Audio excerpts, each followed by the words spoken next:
ദൈവത്തിൻ്റെ അതിപരിശുദ്ധമായ നാമം ഇന്ന് പകൽക്കാലം വാഴ്ത്തപ്പെടുമാറാകട്ടെ. ഇന്ത്യ ബൈബിൾ കോളേജ് ആൻഡ് സെമിനാരിയുടെ എല്ലാവിധ ആശംസകളും വന്ദനവും സ്നേഹവും അറിയിക്കുന്നു. പ്രത്യേകം അവിടെ നിന്ന് ഞങ്ങൾക്കൊരു പറ്റം ചെറുപ്പക്കാർക്ക് ഈ പ്രദേശത്ത് കടന്നു വരുവാൻ തക്കവണ്ണം സ്വർഗത്തിലെ ദൈവം സഹായിച്ച വലിയ സ്നേഹത്തെ ഓർത്ത്, വലിയ കൃപയെ ഓർത്ത് ഞാൻ ദൈവത്തെ മഹത്വപ്പെടുത്തുന്നു. പ്രത്യേകം ഈ സഭയ്ക്ക് വളരെ അനുഗ്രഹീതമായ നിലകളിൽ നേതൃത്വം കൊടുക്കുന്ന കർത്താവിൻ്റെ ദാസൻ പാസ്റ്റർ ഷാജി അവറുകൾ, അദ്ദേഹത്തിൻ്റെ കുടുംബം, 3 പൈതങ്ങൾ, അതുപോലെ തന്നെ ഈ സഭയിലെ എല്ലാ വ്യക്തിജീവിതങ്ങളെയും ദൈവത്തിൻ്റെ ആത്മാവ് ധാരാളമായി അനുഗ്രഹിക്കുമാറാകട്ടെ. ഇന്ത്യ പെന്തക്കോസ് ദൈവസഭ ബെഥേസ്ത റിവൈവൽ വർഷിപ്പ് സെൻറ്ററിൽ കടന്നു വരുവാൻ തക്കവണ്ണം ദൈവം ഞങ്ങളുടെ ജീവിതത്തിൽ ഒരുക്കി തന്ന വലിയ സാവകാശത്തെ ഓർത്ത് ദൈവത്തിൻ്റെ മഹത്വം കരയറ്റുന്നു. ഞങ്ങളുടെ കോളേജിൽ വിവിധ ഗ്രൂപ്പുകളായി തരംതിരിച്ചുകൊണ്ട് മെൻറ്ററിങ് ഗ്രൂപ്പുകൾ എന്നാണ് പറയുന്നത്. അങ്ങനെ വിവിധ സ്ഥലങ്ങളിലേക്ക് അവർ സന്ദർശനത്തിനൊക്കെ ആയിട്ട് കടന്നു പോയിരിക്കുന്നു.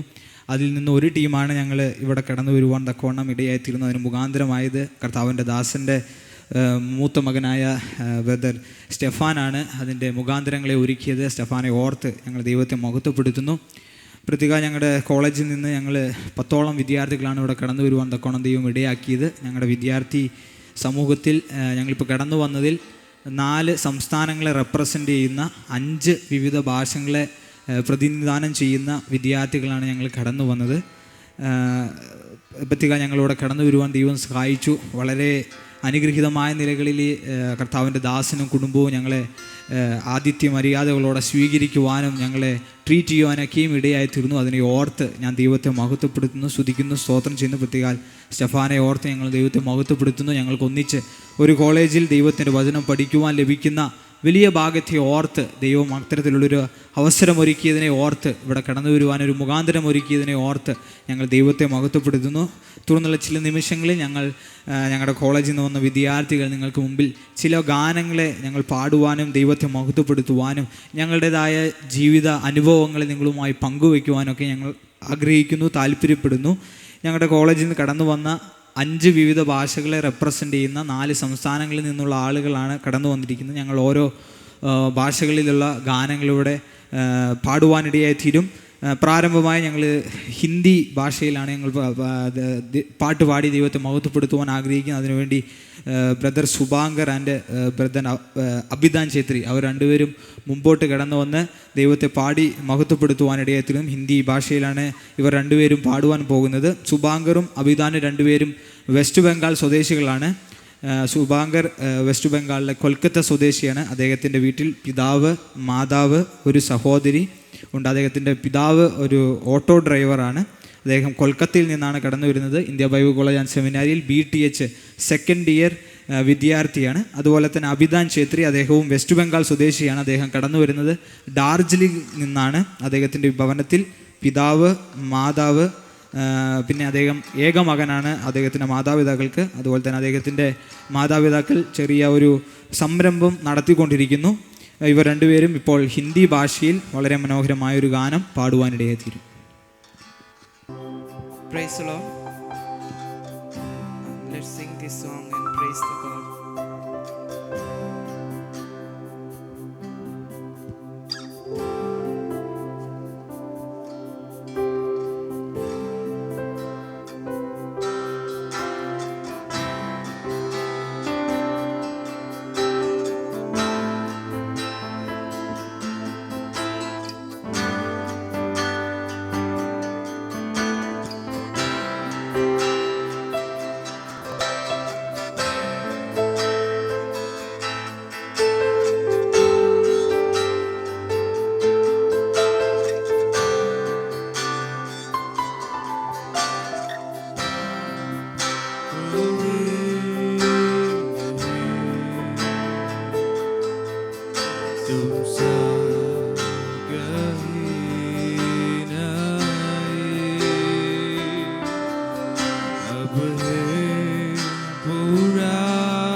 तुमसा कोई नहीं।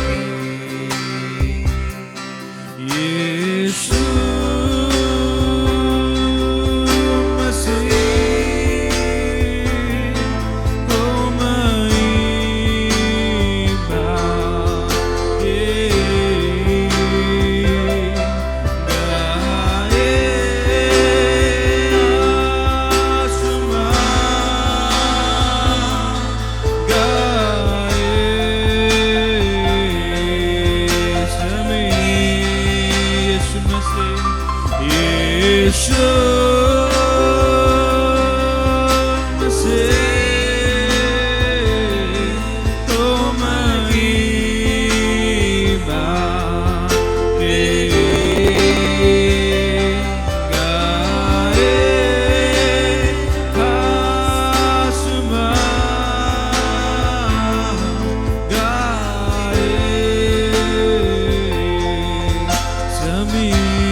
Thank you brothers. പ്രിയ സഹോദരങ്ങളെ, ദൈവത്തിൻ്റെ ആത്മാവ് ധാരാളമായി അനുഗ്രഹിക്കുമാറാകട്ടെ. തുടർന്ന് നമ്മളൊരു തെലുഗു ഗാനം കേൾക്കുവാൻ പോവുകയാണ്. അതിനുവേണ്ടി ബ്രദർ റൊക്കാല സാമുവലിനെ ഞാൻ ക്ഷണിക്കുകയാണ്. അദ്ദേഹം ആന്ധ്രാപ്രദേശ് സ്വദേശിയാണ്. അദ്ദേഹത്തിൻ്റെ ഭവനത്തിൽ പിതാവ്, മാതാവ്, ഒരു സഹോദരിയാണുള്ളത്. മാതാപിതാക്കൾ കർഷകരാണ്. അതുപോലെ തന്നെ ഇന്ത്യ ബൈബിൾ കോളേജ് ആൻഡ് സെമിനാരിയിൽ അദ്ദേഹത്തിൻ്റെ BTH 3ാമത്തെ വർഷം പഠിച്ചുകൊണ്ടിരിക്കുകയാണ്. ഈ വർഷം അദ്ദേഹം ഗ്രാജുവേറ്റ് ചെയ്യുകയാണ്. അടുത്ത വർഷം ദൈവത്തിൻ്റെ വയൽ പ്രദേശത്തിലേക്ക് ദൈവത്തിൻ്റെ വചനവുമായി കടന്നു പോവുകയാണ്. അദ്ദേഹം ഇപ്പോൾ നമുക്ക് വേണ്ടി ഒരു തെലുഗു ഗാനം നമുക്ക് വേണ്ടി ആലപിക്കുന്നു. నీవు నా తోడు ఉన్నావయ్యా, నాకు భయమేలా నా యేసయ్యా. నీవు నాలోనే ఉన్నావయ్యా, నాకు దిగులే యేసయ్యా. నీవు నా తోడు ఉన్నావయ్యా, నాకు భయమేలా నా యేసయ్యా. నీవు నాలోనే ఉన్నావయ్యా, నాకు దిగులేలా నా యేసయ్యా. నాకు భయమేలా, నాకు దిగులేలా, నాకు చింతేలా, నాకు భీతేలా. నీవు నా తోడు ఉన్నావయ్యా,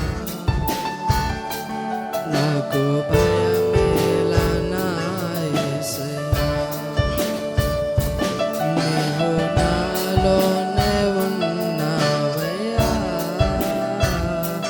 నాకు దిగులేలా నా యేసయ్యా. కష్టములో నష్టములో నా తోడుగున్నావు, వేదనలో ఆ వేదనలో నా చింత ఉన్నావు. కష్టములో నష్టములో నా తోడుగున్నావు, వేదనలో ఆ వేదనలో నా చింత ఉన్నావు. అడిగిన వారికి ఇచ్చేవాడవు, వెతికిన వారికి దొరికేవాడవు. అడిగిన వారికి ఇచ్చేవాడవు, వెతికిన వారికి దొరికేవాడవు. తట్టిన వారికి తలుపులు తెరిచే దేవుడవు, తట్టిన వారికి తలుపులు తెరిచే దేవుడవు.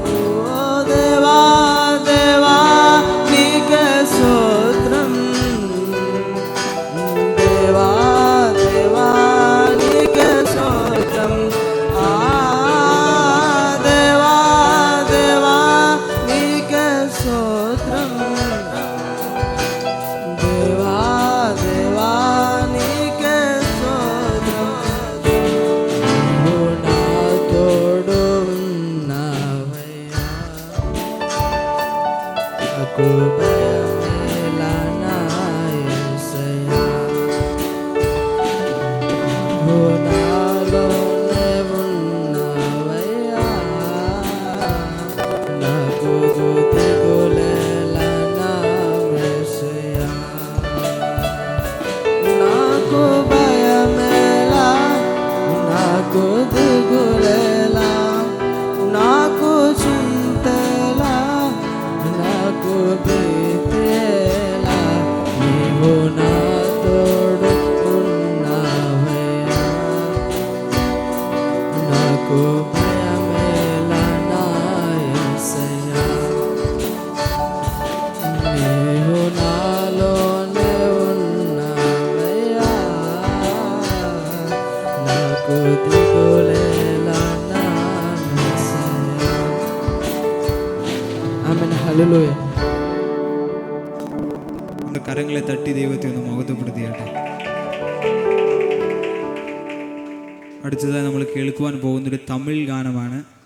തമിഴ് ലാംഗ്വേജ് ഭാഷ നിങ്ങൾക്ക് ഏവർക്കും വളരെ ഫെമിലിയറാണ്, വളരെ സുപരിചിതമാണെന്ന് ഞാൻ വിശ്വസിക്കുന്നു.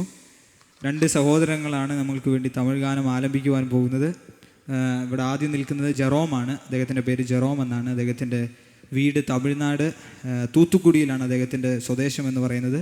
അദ്ദേഹത്തിൻ്റെ ഭവനത്തിൽ പിതാവ്, മാതാവ്, ഒരു സഹോദരൻ, ഒരു സഹോദരിയുണ്ട്. അദ്ദേഹത്തിൻ്റെ മാതാപിതാക്കൾ കർത്താവിൻ്റെ വേലയിലായിരിക്കുന്നു. അതുപോലെ തന്നെ അദ്ദേഹം BTH ഫൈനൽ ഇയറാണ്. ഈ വർഷം അദ്ദേഹം ഗ്രാജുവേറ്റ് ചെയ്യുകയാണ്. അദ്ദേഹം അടുത്ത വർഷം ദൈവത്തിൻ്റെ വചനവുമായി ദൈവത്തിൻ്റെ വയലിലേക്ക് ഇറങ്ങുവാൻ പോവുകയാണ്. അതുപോലെ തന്നെ തൊട്ടപ്പുറത്ത് നിൽക്കുന്ന പ്രിയ മകൻ്റെ പേര് സഞ്ജയ് എന്നാണ്. അദ്ദേഹത്തിൻ്റെ ഭവനത്തിൽ ഒരു പിതാവ്, മാതാവ്, സഹോദരൻ, അതുപോലെ തന്നെ ഒരു സഹോദരിയാണുള്ളത്. അദ്ദേഹം നമ്മളുമായി അദ്ദേഹത്തിൻ്റെ അനുഭവ സാക്ഷ്യത്തിൽ നിന്ന് പങ്കുവയ്ക്കുമ്പോൾ കൂടുതലായി അദ്ദേഹത്തെക്കുറിച്ച് അദ്ദേഹം പരിചയപ്പെടുത്തുവാനിടയെത്തിനും അദ്ദേഹം കടന്നു വരുന്നത് വിളിപ്പുറം എന്ന് പറയുന്ന സ്ഥലത്ത് നിന്നാണ്. അദ്ദേഹം BTH 1ാം വർഷ വിദ്യാർത്ഥിയാണ്. അതുപോലെ തന്നെ ഇവിടെ കീബോർഡ് വായിക്കുന്നതും തമിഴ്നാട് സ്വദേശിയാണ്. അദ്ദേഹത്തിൻ്റെ പേര് റൂബേൻ എന്നാണ്. അദ്ദേഹത്തിൻ്റെ ഭവനത്തിൽ പിതാവ്, മാതാവ്, ഒരു സഹോദരി ആണുള്ളത്. അദ്ദേഹത്തിൻ്റെ മാതാപിതാക്കളും കർത്താവിൻ്റെ വേലയിലാണ്. അദ്ദേഹം കടന്നു വരുന്നത് ചെന്നൈയുടെ പ്രദേശത്ത് നിന്നാണ്. ഇവർ 3 പേരും കൂടി നിങ്ങൾക്ക് വേണ്ടി ഒരു തമിഴ് ഗാനം ആലപിക്കുവാനിടയെത്തിരും. ஹல்லேலூயா. எத்தனை பேர் சந்தோஷமாக இருக்கீங்க? ஹல்லேலூயா. ஆமென். கடந்த 8 மாதங்கள் நம்ம ஆண்டவர் கிருபையாய் நம்மளை பாதுகாத்து கொண்டார். ஹல்லேலூயா. இதுவரை நடத்தி குறைவின்றி காத்து மகிழ்வை தந்திரே என்ற பாடலை கரங்களை தட்டி என்னோடு சேர்ந்து தெரிந்தவர்கள் என்னோடு சேர்ந்து உற்சாகமாய் பாடுங்க.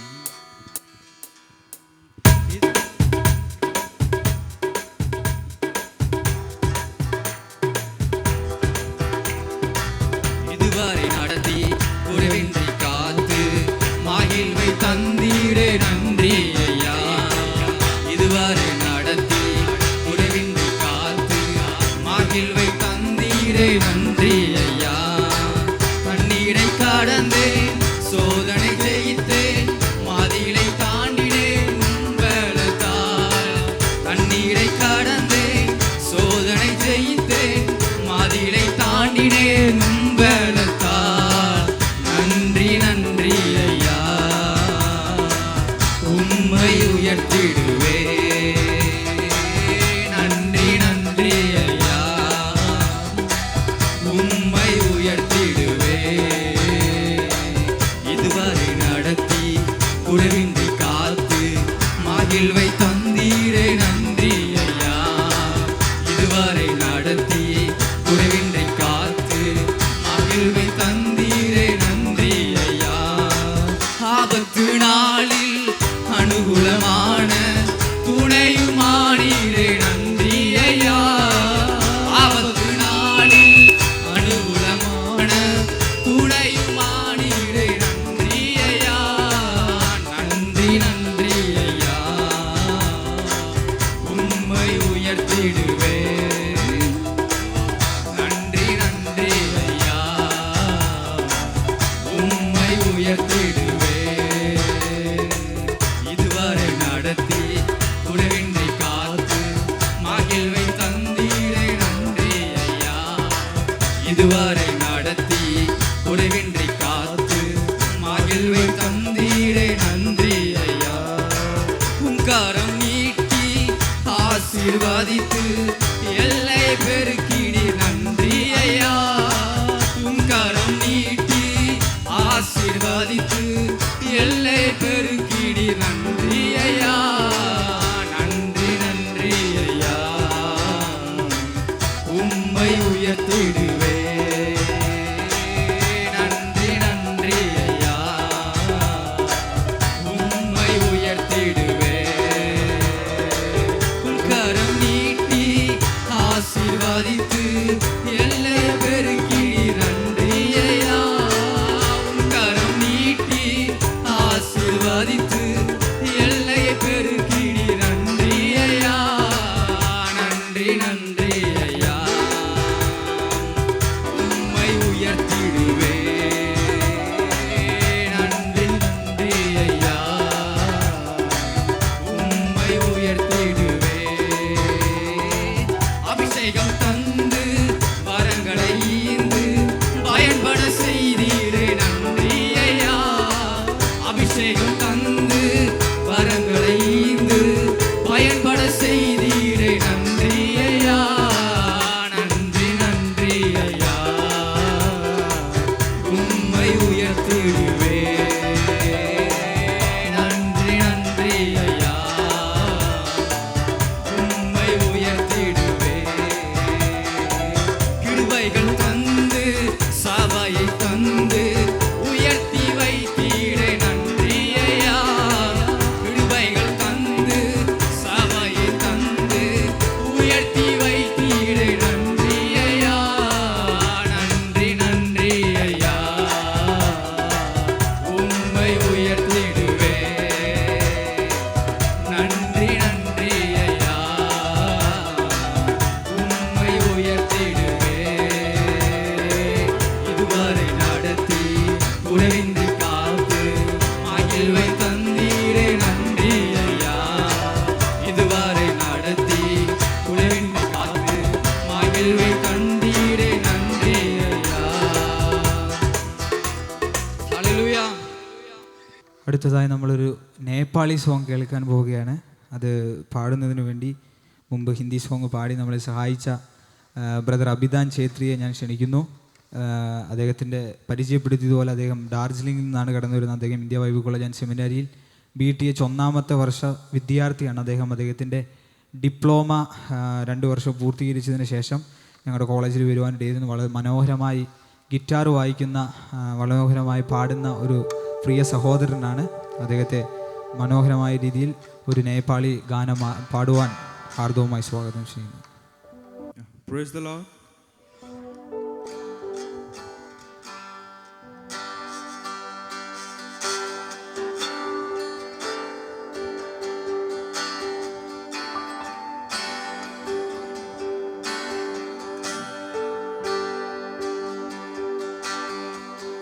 Melantapku katusa,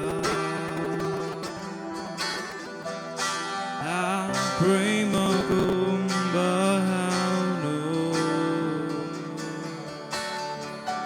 siya sambata anu, nadi primo kumbahano, Yesu, melantapku katusa, primo kumbahano,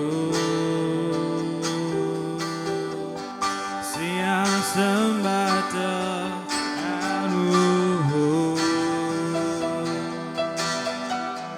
nadi primo kumbahano, Yesu. Baiko upasthiti malanu, mero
prima cubano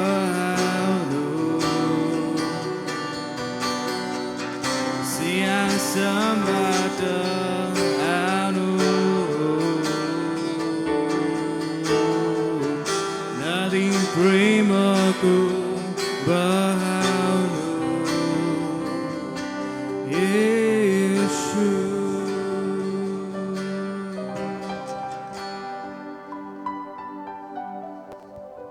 Thank you, Brother Abhidan Chetri. I thank all the brothers who sang different songs here. May the Lord bless you abundantly. കരങ്ങളെ തട്ടി അവരൊന്ന് പ്രോത്സാഹിപ്പിച്ചാൽ. വളരെ മനോഹരമായ ഗാനങ്ങൾ വിവിധ ഭാഷകളിൽ കേൾക്കുവാൻ ദൈവം നമ്മെ സഹായിച്ചു. തുടർന്ന് നമ്മൾ 2 സഹോദരന്മാരിൽ നിന്ന് അവരുടെ ജീവിത അനുഭവത്തെ നമ്മൾ കേൾക്കുവാൻ പോവുകയാണ്. എങ്ങനെയാണ് അവർ യേശുവിലേക്ക് വന്നത്, എങ്ങനെയാണ് അവർ യേശുവിൻ്റെ വചനം പഠിക്കുവാനുള്ള തീരുമാനം അവരുടെ ജീവിതത്തിൽ എടുക്കുവാൻ ഇടയായി തീർന്നത് എന്നതിനെപ്പറ്റി അവർ നിങ്ങളുമായി പങ്കുവയ്ക്കും. അതിനുവേണ്ടി ആദ്യമായി ഞാൻ ബ്രദർ ജെസ്ലിയെ ക്ഷണിക്കുകയാണ്. അദ്ദേഹം തന്നെ കൂടുതലായി നിങ്ങളുമായി പരിചയപ്പെടുത്തും. അദ്ദേഹം ബൈബിൾ കോളേജിലെ ഡിപ്ലോമ 2ാമത്തെ വർഷം ഫൈനൽ ഇയർ വിദ്യാർത്ഥിയാണ്. അതിന് അദ്ദേഹത്തിൻ്റെ ജീവിതാനുഭവം നിങ്ങളുമായി പങ്കുവയ്ക്കുന്നതിന് വേണ്ടി അദ്ദേഹത്തെ ഹാർദവമായി സ്വാഗതം ചെയ്യുകയാണ്. ഹല്ലേലൂയ. ഒന്നുകൂടെ ഹല്ലേലൂയ. വേഗം വരുന്നതിനെ ക്രിസ്തേശുവിൻ്റെ നാമത്തിൽ സ്നേഹവന്ദനം അറിയിക്കുന്നു. കടന്നു വന്ന ഏവർക്കും വേഗം വരുന്നതിനെ ക്രിസ്തേശുവിൻ്റെ നാമത്തിൽ വന്ദനം അറിയിക്കുന്നു. കർത്താവിനെ സ്നേഹിക്കുന്ന പ്രിയ ദേവദാസൻ പറഞ്ഞ പോലെ ഞാൻ കടന്നു വരുന്നത്, എൻ്റെ പേര് ജെസ്ലി ജോർജ് എന്നാണ്. ഞാൻ കടന്നു വരുന്നത് ചെങ്ങന്നൂർ എന്ന പറയുന്ന സ്ഥലത്തു നിന്നാണ്, ആലപ്പുഴ ജില്ല. ഞാൻ ജനിക്കുന്ന ഒരു ബ്രദറൻ പാശ്ചാത്തലത്തിലാണ്. പാർശ്വങ്ങൾ പറഞ്ഞ പോലെ ഭയങ്കര പാടാണ് ബ്രദറിൽ നിന്നൊക്കെ വരിക എന്ന് പറയുന്നത്. അത് ഏറ്റവും വലിയ പിടിവാശിയും ഏറ്റവും വലിയ ഒരു ബ്രദർ എന്ന് പറയുന്ന ഒരു സ്പിരിറ്റോടെ ഇരിക്കുന്ന എൻ്റെ ഫാമിലി ആയിരുന്നു. ഞങ്ങൾ പല സ്ഥലങ്ങളിൽ പോയി ചർച്ചുകൾ ഞങ്ങൾ പണിതിട്ടുണ്ട്. പല കാര്യങ്ങൾ ഞങ്ങൾ ബ്രദർ എന്ന് പറയുന്ന ആ ഒരു ഇതിൽ ഞങ്ങൾ ചെയ്തിട്ടുണ്ട്. എന്നാൽ എനിക്ക് കുഞ്ഞിലെ മുതൽ ഈ പെന്തക്കോസ് എന്ന് പറയുന്ന ഒരു വിശ്വാസം എന്നല്ല, അവരുടെ ആ ഒരു ചർച്ചയിൽ ഇരുന്നുള്ള കൈകൊട്ടും പ്രാർത്ഥനയും ഇതൊക്കെ കാണുമ്പോൾ എനിക്ക് വളരെയധികം സന്തോഷമായിരുന്നു. പക്ഷേ ഇത് എൻ്റെ വീട്ടിൽ വന്ന് പറയുമ്പോൾ എൻ്റെ അമ്മ എന്നെ എപ്പോഴും പറയും, നീ പറ്റത്തില്ല, അങ്ങനെ വല്ലതും ചെയ്യുവാണെങ്കിൽ നീ വീട്ടിൽ നിന്ന് പോക്കോ എന്നെപ്പോഴും. ഞാൻ പറയില്ല, എനിക്ക് പെന്തക്കോസിൽ പോകണം എന്ന് പറഞ്ഞാൽ അമ്മ സമ്മതിക്കത്തില്ല എപ്പോഴും. അതിനായിട്ട് എനിക്ക് സൺഡേ സ്കൂളിന് വരെ പോകാൻ പറ്റാത്ത അവസ്ഥയാണ്. കാരണം സൺഡേ സ്കൂളിന് പോകുന്നത് ഒരു പെന്തക്കോസ് ചർച്ചിൻ്റെ അടുത്തായിട്ടൊരു സഭയിലാണ് പോകുന്നത്. അപ്പോൾ ആ ഒരു തൊട്ടടുത്തായതുകൊണ്ട് അവിടെ ഈ കൈകൊട്ടുന്ന ആരാധനയും എല്ലാം കേൾക്കാനും സാധിക്കും. അപ്പോൾ ഇത് കാണുമ്പോൾ ഞാനും ചുമ്മാ കൈകൊട്ടും. അന്നേരം എൻ്റെ ചേട്ടൻ കാണുമ്പോൾ വീട്ടിൽ വന്ന് പറയും. അപ്പം എൻ്റെ അമ്മ എന്നെ വഴക്ക് പറയാറുണ്ട്, അങ്ങനെ ചെയ്യരുത്, അതൊക്കെ ചുമ്മാതാണ്, അതൊന്നും ഒരു വിശ്വാസമല്ല, അതൊക്കെ ആൾക്കാരെ കാണിക്കേണ്ട ഒരു ആഡംബരം മാത്രമാണെന്ന് അമ്മ എപ്പോഴും പറയാറുണ്ടായിരുന്നു. എന്നാൽ എൻ്റെ 10ാം ക്ലാസ് സമയത്ത് വന്നപ്പോഴത്തെ എൻ്റെ അമ്മയ്ക്ക് വലിയൊരു രോഗം വന്ന്, രാത്രി കിടന്നുറങ്ങാൻ പറ്റാത്ത രോഗം വന്നു. അതെന്താണെന്ന് വെച്ചാൽ അമ്മ പറയുന്നത്, ഒരു 5-10 മിനിറ്റ് കഴിഞ്ഞിരുന്നെങ്കിൽ ഞാൻ മരിച്ചു പോയേനെ. അതുപോലെ എൻ്റെ കഴുത്തിനാരോ മുറുക്കി പിടിക്കുന്ന പോലെ ഒരു ബുദ്ധിമുട്ട്. അത് ഒരു തവണയല്ല, ഒരു മാസമല്ല, ഒരു വർഷമല്ല, വർഷങ്ങളായിട്ട് അമ്മ അത് നേരിട്ട് വന്നു. ഞങ്ങൾ തിരുവനന്തപുരം എന്ന് പറയുന്നത് എനിക്കത്ര ആദ്യമായിട്ടല്ല, എപ്പോഴും മാസത്തിലൊരിക്കൽ എപ്പോഴും വരാറുള്ളതാണ്. ഹോസ്പിറ്റലിൻ്റെ പേര് ഞാൻ മറന്നുപോയി.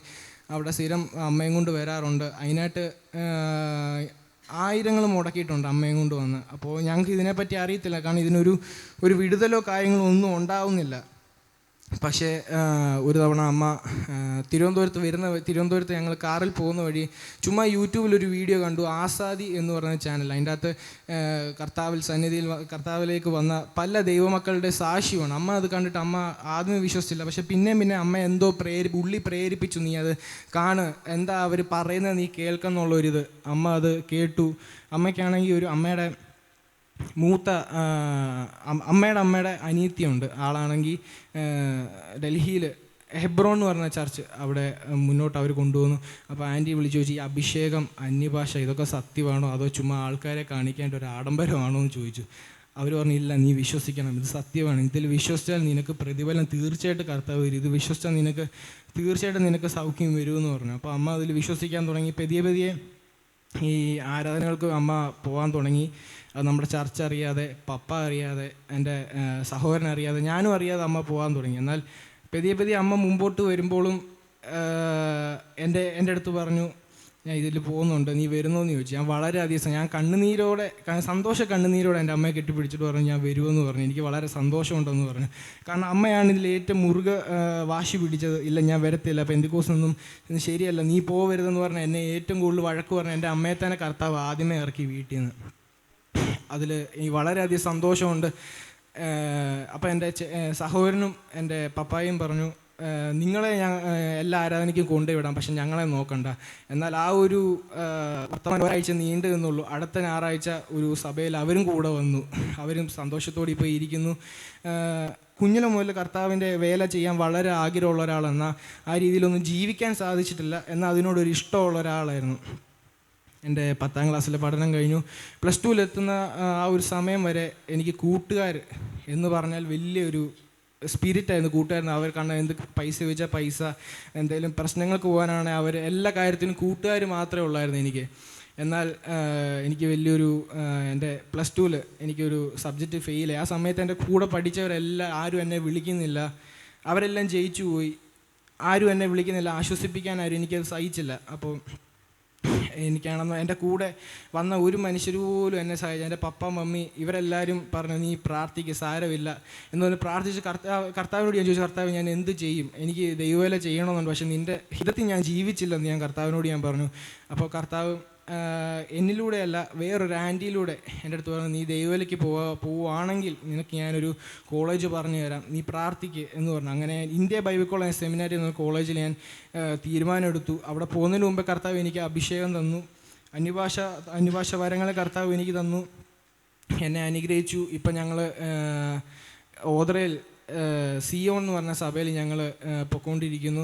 അവിടെ ഇന്ത്യൻ ബൈബിൾ കോളേജ് സെമിനാരിയിൽ ഞാൻ ഡിപ്ലോമ ഇൻ തിയോളജി, അതിൽ സെക്കൻഡ് ഇയർ ആണ്. ദൈവമക്കൾ തുടർന്ന് പ്രാർത്ഥന ഓർക്കുക. ഇന്ന് ഈ ആരാധന ആരേലും വിഷമത്തോടെ സങ്കടത്തോടെ ഭാരത്തോടെ ആരെങ്കിലും കടന്നു വന്നിട്ടുണ്ടെന്നുണ്ടെങ്കിൽ നിങ്ങൾക്കായിട്ടൊരു സമ്മാനം ഞാൻ കൊണ്ടുവന്നിട്ടുണ്ട്.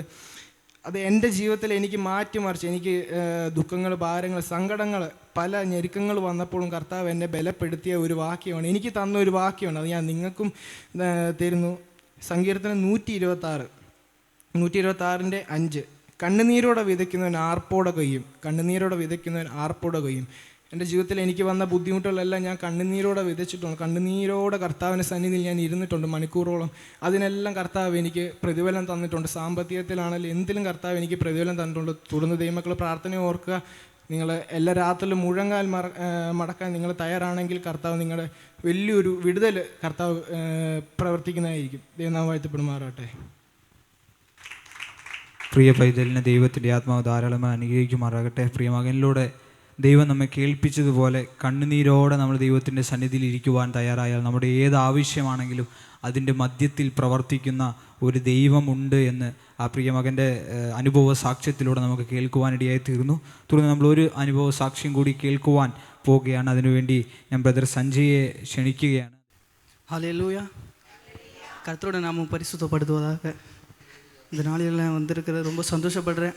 இந்த வாய்ப்பை ஏற்படுத்தி தந்த கர்த்தருக்கு நான் முதல் நன்றி செலுத்துக்கிறேன். ரெண்டாவது எங்கள் காலேஜ் லீடர் ஜான்சி அண்ணா, அவருக்கு நான் நன்றி செலுத்துக்கிறேன். எனக்கு நான் வர ஐடியா இல்லை, ஆனால் ஜான்சி அண்ணா தான் என்னை கூப்பிட்டு வந்தார், அவருக்கு நன்றி செலுத்துக்கிறேன். அப்புறம் நாங்கள் இங்கே வந்து தங்குறதுக்கு எங்களுக்கு எல்லாமே ஆண்டவரோட கிருபையினால் பெரிதான தயவுனால் ஏற்படுத்தி தந்த எல்லா அந்த உபகரணங்களுக்காக பாஸ்டர் ஐயாவும் அவங்களோட குடும்பத்துக்கும் அப்புறம் ஸ்டெஃபன் அவருக்கும் அவங்க சகோதரருக்கும் நேற்று எங்களை விசிட் பண்ண எல்லாருக்கும் நன்றி செலுத்துக்கிறேன். இந்த நாளில் வந்துக்கிற உங்களுக்கு ஒவ்வொருக்களும் கர்த்தருடைய நாமத்தினால நன்றி செலுத்துக்கிறேன். ஹல்லேலூயா. அமேன். கர்த்தர் நல்லவர். அமேன். அவர் நேற்றும் என்றும் மாறாதவர். இந்த நாளில் என்னோட சாட்சி நான் சொல்கிறேன். என் பேர் சஞ்சய். நான் பார்த்தீங்கன்னாக்கா தமிழ்நாடு விழுப்புரம் டிஸ்ட்ரிக்டில் நான் இருந்தேன், வளர்ந்தேன். அது விழுப்புரம் டிஸ்ட்ரிக்டில் ஒரு தென்னமாதேவின்னு சொல்லக்கூடிய ஒரு சின்ன கிராமத்தில் தான் நான் வளர்ந்தேன். என்னோடய அப்பா எங்கள் குடும்பத்தில் பிறந்தவங்க பார்த்தீங்கன்னாக்கா நான், என் தம்பி, தங்கச்சி, நாங்கள் 3 பேர். எங்கள் அப்பா, எங்கள் அம்மா, எங்கள் குடும்பம் தான். எங்கள் அப்பா பார்த்தீங்கன்னாக்கா எங்கள் அப்பா ஒண்டி தான் வேலைக்கு போவார். மற்றபடி எங்கள் அம்மா வீட்டில் இருப்பாங்க, நாங்கள் இப்படி வீட்டில் இருப்போம். நாங்கள் இப்படி தான் வளர்ந்தோம். நான் வந்து இந்து குடும்பத்தில் தான் ரட்சிக்கப்பட்டேன். நான் என்னோடய வாழ்க்கையை சாட்சி சொல்கிறேன். முன்பதாக நான் ஆண்டவர் அறிந்து கொள்வது முன்பதாக என் வாழ்க்கை எப்படி இருந்துச்சுனாக்கா கண்ணீர்கள் மத்தியிலும், கவலைகள் மத்தியிலும், கஷ்ட நெருக்கடிகள் மத்தியிலும் தான் என்னோடய வாழ்க்கையை நான் வந்து தொடங்கினேன். ஒரு நாள் எங்கள் குடும்பத்தில் வந்து நிம்மதியாக இருக்காது. ஏன்னாக்கா என்னோடய அப்பா பார்த்தீங்கன்னாக்கா மிகவும் குடிக்கு அடிமையானவர். அவருக்கு பார்த்தீங்கன்னாக்கா காலையில் தூங்கி எழுந்தோடனே அவர் பார்க்குறது முதல்னாக்கா அவருக்கு அந்த குடி இருக்கணும். எனக்கு அவர் அந்த குடி குடிச்சிட்டு தான் வேலைக்கு போவார். நான் கர்த்தரோட பலிபீடத்தில் நின்று சொல்லக்கூடாது அந்த வார்த்தையை, இருந்தாலும் சொல்கிறேன், சாட்சி சொல்கிறேன். அப்படி போவார். ஏன்னா அந்த அளவுக்கு அவர் அடிமைத்தனத்தில் இருந்தார். இது மாதிரி மத்தியில் தான் எங்கள் கிராமத்துக்கு பார்த்தீங்கன்னாக்கா எங்களோட 2 கிலோமீட்டர் இருக்கும். ஒரு சபையிலேருந்து ஒரு டீமாக வருவாங்க, ஒரு குழுவாக வந்து சண்டே கிளாஸ் எடுப்பாங்க. அப்போ தான் நாங்களாம் என்ன பண்ணோம், ஒரு அக்கா எங்களை கூப்பிட்டுன்னு போனாங்க, வா தம்பி சண்டே கிளாஸ் வான்னு சொல்லி கூப்பிட்டுன்னு போகும்போது தான் நான் சண்டே கிளாஸ் போகும்போது தான் ஏசப்பா பற்றி சொன்னாங்க. ஏசப்பா பற்றி அங்கே தான் எனக்கு என்னாச்சா, ஓ ஏசுன்னு ஒரு தெய்வம் இருக்கிறாரு, அவர் நம்ம பாவங்களை மன்னிப்பார், நம்ம குடும்ப கஷ்டத்தெல்லாம் போக்குவார், நம்ம அப்பாவோட குடிப்பழக்கத்தை மாற்றுவார், நம்ம கண்ணீரில் செல்லுகிற இந்த வாழ்க்கையை வந்து ஏசுன்னு சொல்லக்கூடிய அந்த தெய்வம் மாற்றுவார்னு சொல்லிட்டு அவங்க சொல்லவோ நான் நம்பி போவேன். அப்போ கொஞ்சம் கொஞ்சமாக ஆண்டவர் எனக்கு கூட வர ஆரம்பித்தார். அப்படி நான் ஆண்டவரை கொஞ்சம் கொஞ்சமாக ஏற்றுக்கினேன். ஆனாலும் எங்கள் குடும்பத்துக்கு அது இஷ்டம் இல்லை. இப்படியே இருக்கும்போது நான் கொஞ்சம் கொஞ்சமாக சபைக்கு போக ஆரம்பித்தேன். கர்த்தர் என்னை கொஞ்சம் கொஞ்சமாக மறுபமாக்க ஆரம்பித்தார். நான் ரட்சிக்கப்பட்டு 3 வருஷம் தான் ஆகுது. இப்போ தான் நான் +2 படிக்கும் போது தான் ஆண்டவர் முழுசாக ஏற்றுக்கினேன். 2023 நான் ஞானஸ்தானம் பெற்றேன். 2024 நான் கடைசி போன ஜூன் மாதத்தில் ஆண்டவர் என்னை ஊழியத்துக்கு அழைச்சார். நான் உன்னை வேறு பிரித்து இருக்கிற என்னோடய ஊழியத்துக்குன்னு சொல்லிட்டு ஏசாயா 41:9 9:10 அந்த வசனத்தை ஆண்டவர் என்று சொன்னார். நீ என் தாசன், நான் உன்னை தெரிந்து கொண்டேன் என்று சொல்லி அந்த வார்த்தையை யாராவது ஒருத்தர் வாசிப்பீங்களா? ஏசாயா 41:9-10.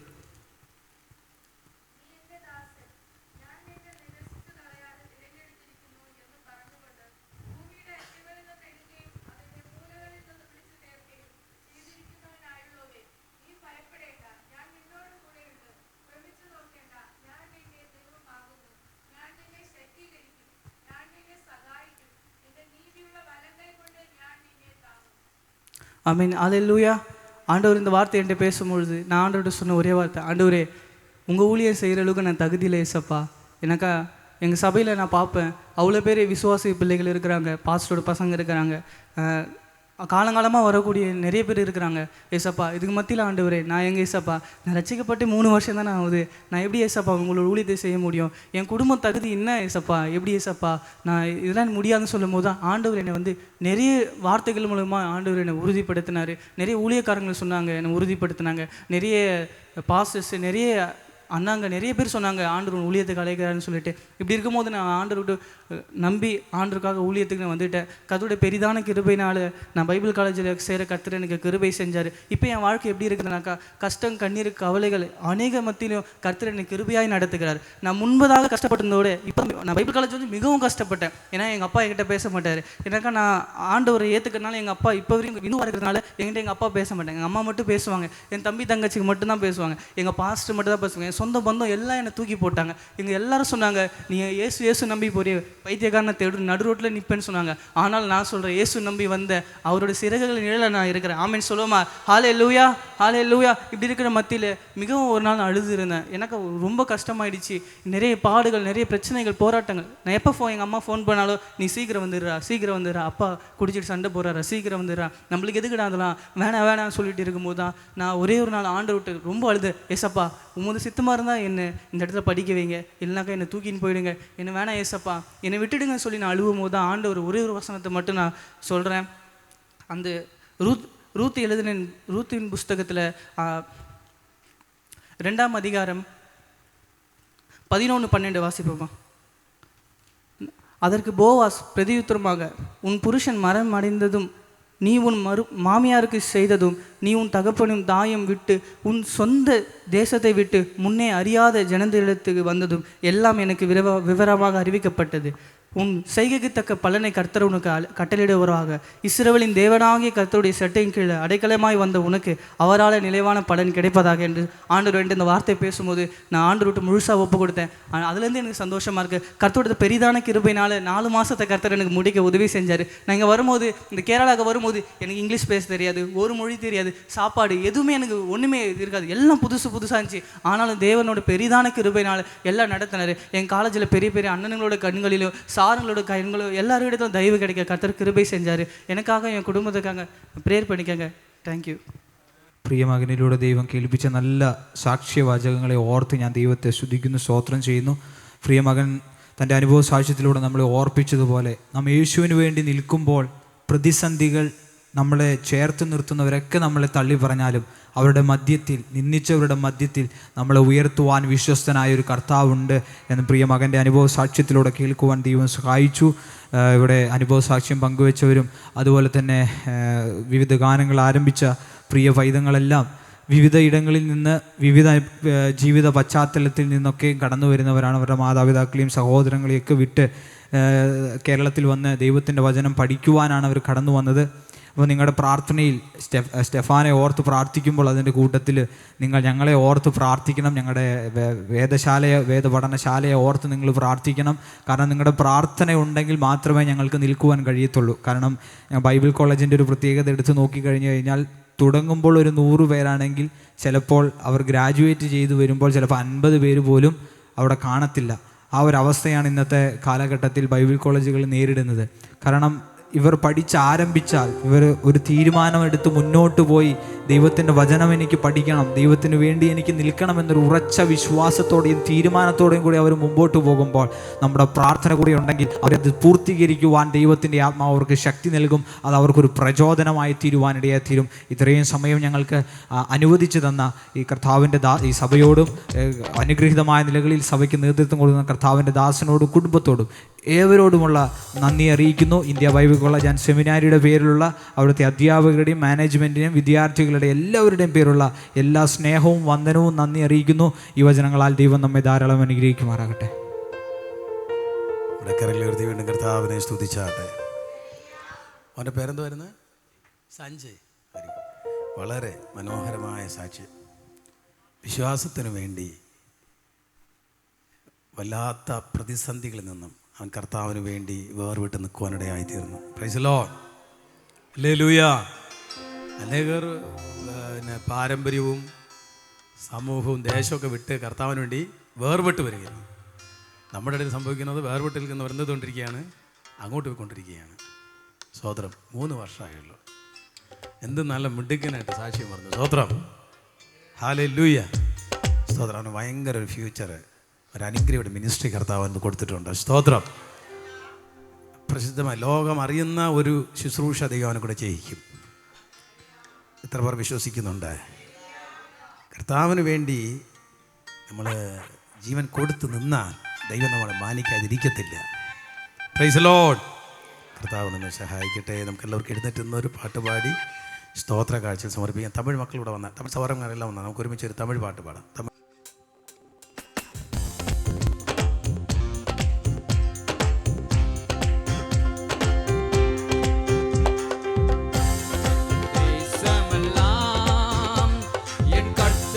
சொந்தமாகும்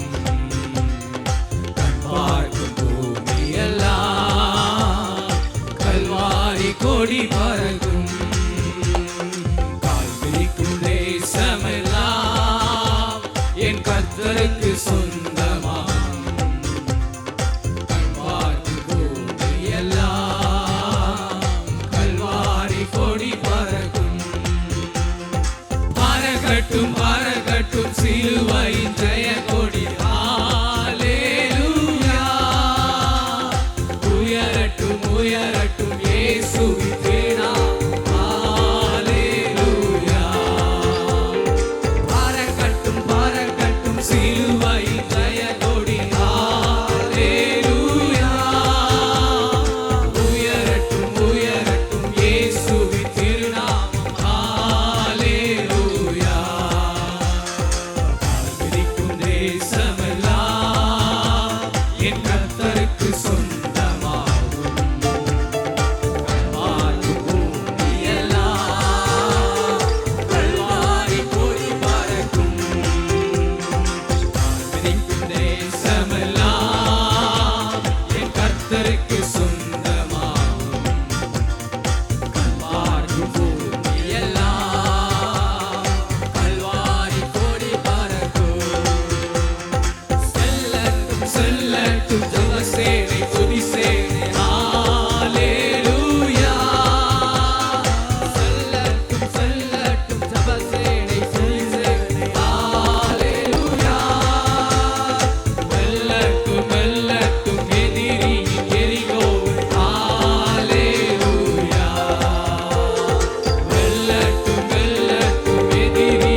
கர்த்தருக்கு சொந்தமாகும்.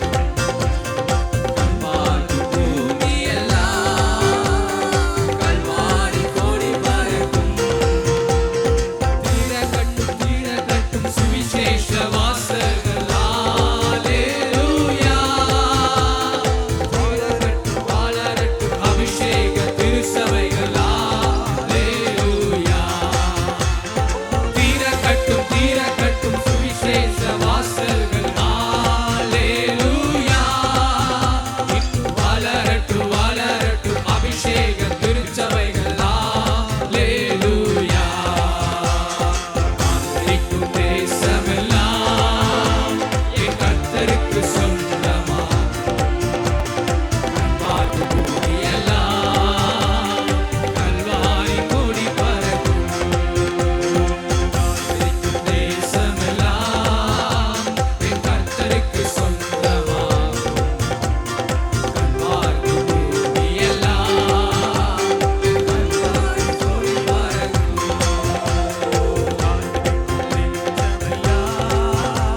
என் கர்த்தருக்கு சொந்தமாகும். கல்வாரி பூமியெல்லாம் கல்வாரி கொடி பறக்கும். Hallelujah, hallelujah, hallelujah, hallelujah, hallelujah, hallelujah, hallelujah,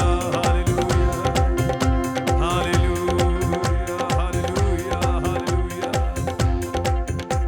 ഇവിടെ കണ്ണുകൾ ദിവസത്തിൽ അടയ്ക്കാം. ഒരുമിച്ച് നമുക്ക് അനുഗ്രഹിക്കപ്പെട്ട സാക്ഷ്യങ്ങൾ, ആമേൻ, വിവിധ ഭാഷകളിലുള്ള മനോഹരമായ ഗാനങ്ങൾ, ആമേൻ, പ്രിയ കുഞ്ഞുങ്ങളിലൂടെ നമുക്ക് കേൾക്കുവാനിടയായി തീർന്നല്ലോ. ഇത്രയും മനോഹരമായ അനുഗ്രഹിക്കപ്പെട്ടതായ നല്ലൊരു കൂട്ടായ്മ ദൈവം നമുക്ക് നൽകി തന്നത് ഓർത്ത് നമ്മുടെ കരങ്ങൾ ഉയർത്തി നമുക്ക് ഒരുമിച്ച് ദൈവത്തിന് സ്തോത്രം ചെയ്യാം. ഹല്ലേലൂയ. പ്രിയ കുഞ്ഞുങ്ങളുടെ അവിടുത്തെ പഠനം ഏറ്റവും അനുഗ്രഹമായി തീരുവാൻ വേണ്ടി ഒരുമിച്ച് നമുക്ക് ദൈവത്തിന് സ്തോത്രം ചെയ്യാം. ഓ ശക്തന്മാരായ ഇന്ത്യ ബൈബിൾ കോളേജിന് ഒരു പ്രത്യേകതയുണ്ട്. അവിടെ പഠിച്ചിറങ്ങുന്നവരിൽ നല്ലൊരു ശതമാനം 99% കർത്താവിന് വേണ്ടി എരിഞ്ഞ് ശോഭിക്കുന്ന ശക്തരായ ഉപകരണങ്ങളാക്കിയാണ് കർത്താവ് അവിടെ നിന്ന് ഇറക്കുന്നത്. ഹല്ലേലൂയ. ആമേൻ, സ്തോത്രം. ഇവരെല്ലാം ആമേൻ കർത്താവിൻ്റെ വയൽ പ്രദേശത്ത് വരും കാലഘട്ടത്തിൽ അടുത്തൊരു തലമുറയിൽ ധീര പടയാളികളായി തീരേണ്ടവരാണ്. ഹല്ലേലൂയ. ആമേൻ. ഇവർ കർത്താവ് ശക്തമായി ഉപയോഗിക്കാൻ വേണ്ടി നമുക്ക് ഒരുമിച്ച് സ്തോത്രം ചെയ്താട്ടെ. ഈ പ്രിയപ്പെട്ട കുഞ്ഞുങ്ങൾ 10 പേർക്ക് വേണ്ടി കരങ്ങൾ ഉയർത്തി ദൈവസഭ ഒന്നിച്ച് സ്തോത്രം ചെയ്ത് പ്രാർത്ഥിച്ചാട്ടെ. ഹല്ലേലൂയ. 1997 ഞാൻ കുമ്പനാട് ബൈബിൾ കോളേജ് ഗ്രാജുവേറ്റ് ചെയ്ത് ഇറങ്ങുമ്പോൾ അന്നൊരു കൈത്താങ്ങൽ തരാൻ ഈ ഭൂമിയിൽ ഒരു മനുഷ്യനുമില്ലായിരുന്നു. ഹല്ലേലൂയ. 5 മിനിറ്റ് പ്രസംഗിക്കാൻ തരാൻ ഒരു മനുഷ്യനില്ലായിരുന്നു. അതുകൊണ്ട് കുമ്പനാടിൻ്റെ വിവിധ സഭകൾ, അടുത്തുള്ള എല്ലാ സഭകളിലും ഞാൻ കയറി ചെല്ലും, പ്രസംഗിച്ച് പഠിക്കാൻ വേണ്ടി ചെല്ലും. ഞങ്ങളെ തല കാണുമ്പോഴേ അവിടെ ദൈവദാസന്മാർ തല ചൊറിയും. കാരണം അവർ നല്ല മെസ്സേജൊക്കെ തയ്യാറാക്കി കൊടുക്കാൻ വേണ്ടി ഇരിക്കുമ്പോഴാണ് സ്തോത്രം ഞങ്ങളെപ്പോലുള്ളവർ കയറി ചെല്ലുന്നത്. ആമേൻ. അവിടെ തുടങ്ങിയതാണ്. ഇന്നൊക്കെ കർത്താവിൻ്റെ കൃപയാൽ നമ്മുടെ കുഞ്ഞുങ്ങൾക്ക് നല്ല അവസരങ്ങൾ കർത്താവ് ധാരാളം ഒരുക്കട്ടെ. ഹല്ലേലൂയ. ആമേൻ. കുഞ്ഞുങ്ങൾ ദൈവരാജ്യത്തിന് വേണ്ടി ശക്തരായ തീപന്തങ്ങളായി കർത്താവ് അവർ ഉപയോഗിക്കാൻ വേണ്ടി എല്ലാവരും ചേർന്ന് സ്തോത്രം ചെയ്താട്ടെ. ഹല്ലേലൂയ. രാജ്യത്തിൻ്റെ ഉണർവിന് വേണ്ടി കർത്താവ് ഉപയോഗിക്കാൻ വേണ്ടി ചേർന്ന് സ്തോത്രം ചെയ്താട്ടെ. ആമേൻ. നമുക്ക് ഒരുമിച്ച് പ്രാർത്ഥിക്കാം. പരിശുദ്ധനായ ദൈവമേ, നല്ല പിതാവേ, അനുഗ്രഹിക്കപ്പെടുത്തായ നല്ല ഈ വിശുദ്ധ ദിവസത്തിനായി സ്തോത്രം. ഈ അനുഗ്രഹിക്കപ്പെടുന്ന നല്ല കൂട്ടായ്മ സ്വർഗ്ഗം ഞങ്ങൾ നൽകി തന്ന ഓർത്ത് ഞങ്ങൾ സ്തോത്രം ചെയ്യും. ദൈവമക്കളെല്ലാവരും അനുഗ്രഹിക്കുന്നതിൻ്റെ ഇഷ്ടപ്പെട്ട എല്ലാ കരങ്ങളെയും അവിടുന്ന് കൊടുത്ത നന്മയിൽ നിന്ന് അർപ്പിച്ചിരിക്കുന്ന എല്ലാ നന്മകളെയും സ്വർഗം സ്വീകരിച്ച് നിൻ്റെ മക്കൾക്ക് ധാരാളം പ്രതിഫലം കൊടുത്ത് മാനിച്ച് അവരെ അനുഗ്രഹിക്കുവാൻ വേണ്ടി പ്രാർത്ഥിക്കുന്നു കർത്താവേ. എല്ലാ നല്ല ദാനങ്ങൾക്കായി തുടർന്നുള്ള സമയം പരിശുദ്ധാത്മാവ് ഞങ്ങൾ സംസാരിക്കണമേ. കർത്തൃദാസന്മാരെ കരങ്ങളിൽ എടുത്തുപയോഗിക്കണമേ. വലിയൊരു ആത്മനിറവ് ഞങ്ങളുടെ നടുവിലേക്ക് അയക്കണമേ. വ്യക്തിപരമായി പരിശുദ്ധാത്മാവ് വചനത്തിലൂടെ ഇടപെടണമെന്ന് പ്രാർത്ഥിക്കുന്നു. ഹല്ലേലൂയ. ഇന്നത്തെ സന്ദേശം സ്വർഗം നാവിന്മേലിരുന്ന് ഞങ്ങളോട് ഇടപെടണമെന്ന് പ്രാർത്ഥിക്കുന്നു കർത്താവേ. അതിനായി ഞങ്ങൾ എല്ലാവരും ഏൽപ്പിച്ച് പ്രാർത്ഥിക്കുന്നു. യേശുവിൻ്റെ നാമത്തിൽ പ്രാർത്ഥന കേൾക്കണം സ്വർഗ്ഗീയ നല്ല പിതാവേ. എല്ലാവരും ഇരുന്നാട്ടെ. ഹല്ലേലൂയ. ദൈവം അവരെ അനുഗ്രഹിക്കട്ടെ. കുഞ്ഞുങ്ങളെ ശക്തിയോടെ കർത്താവ് ഉപയോഗിക്കട്ടെ. ദർശനമുള്ള കാഴ്ചപ്പാടുള്ളവരായി ഈ കാലഘട്ടത്തിൻ്റെ അഭിഷിക്തരായി ദൈവം അവരെ ഉപയോഗിക്കട്ടെ എന്ന് ഞാൻ ദൈവസന്നിധിയിൽ പ്രാർത്ഥിക്കുന്നു. തുടർന്ന് ഉള്ള 2 ദൈവദാസന്മാർ നമ്മൊപ്പം ഉണ്ട്. അവരിലൂടെയുള്ള അനുഗ്രഹീത ദൈവവചനങ്ങൾ നമുക്ക് ശ്രവിക്കാം. വളരെ പ്രാർത്ഥനയോടെ ഒരുമിച്ചായിരിക്കും അവരെ കരങ്ങളെ അടിച്ച് നമുക്ക് സ്വാഗതം ചെയ്യാം. ഹല്ലേലൂയ.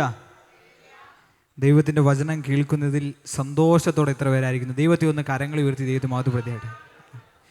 ദൈവത്തിൻ്റെ ധന്യമായ തിരുനാമം ഇന്ന് പകൽക്കാലം വാഴ്ത്തപ്പെടുമാറാകട്ടെ. അടിയനും കടന്നു വരുവാനും തക്കവണ്ണം ദൈവം സഹായിച്ച വലിയ കൃപയ്ക്കായി, വലിയ സ്നേഹത്തിനായി ഞാൻ ദൈവത്തെ സ്തുതിക്കുന്നു, സ്തോത്രം ചെയ്യുന്നു.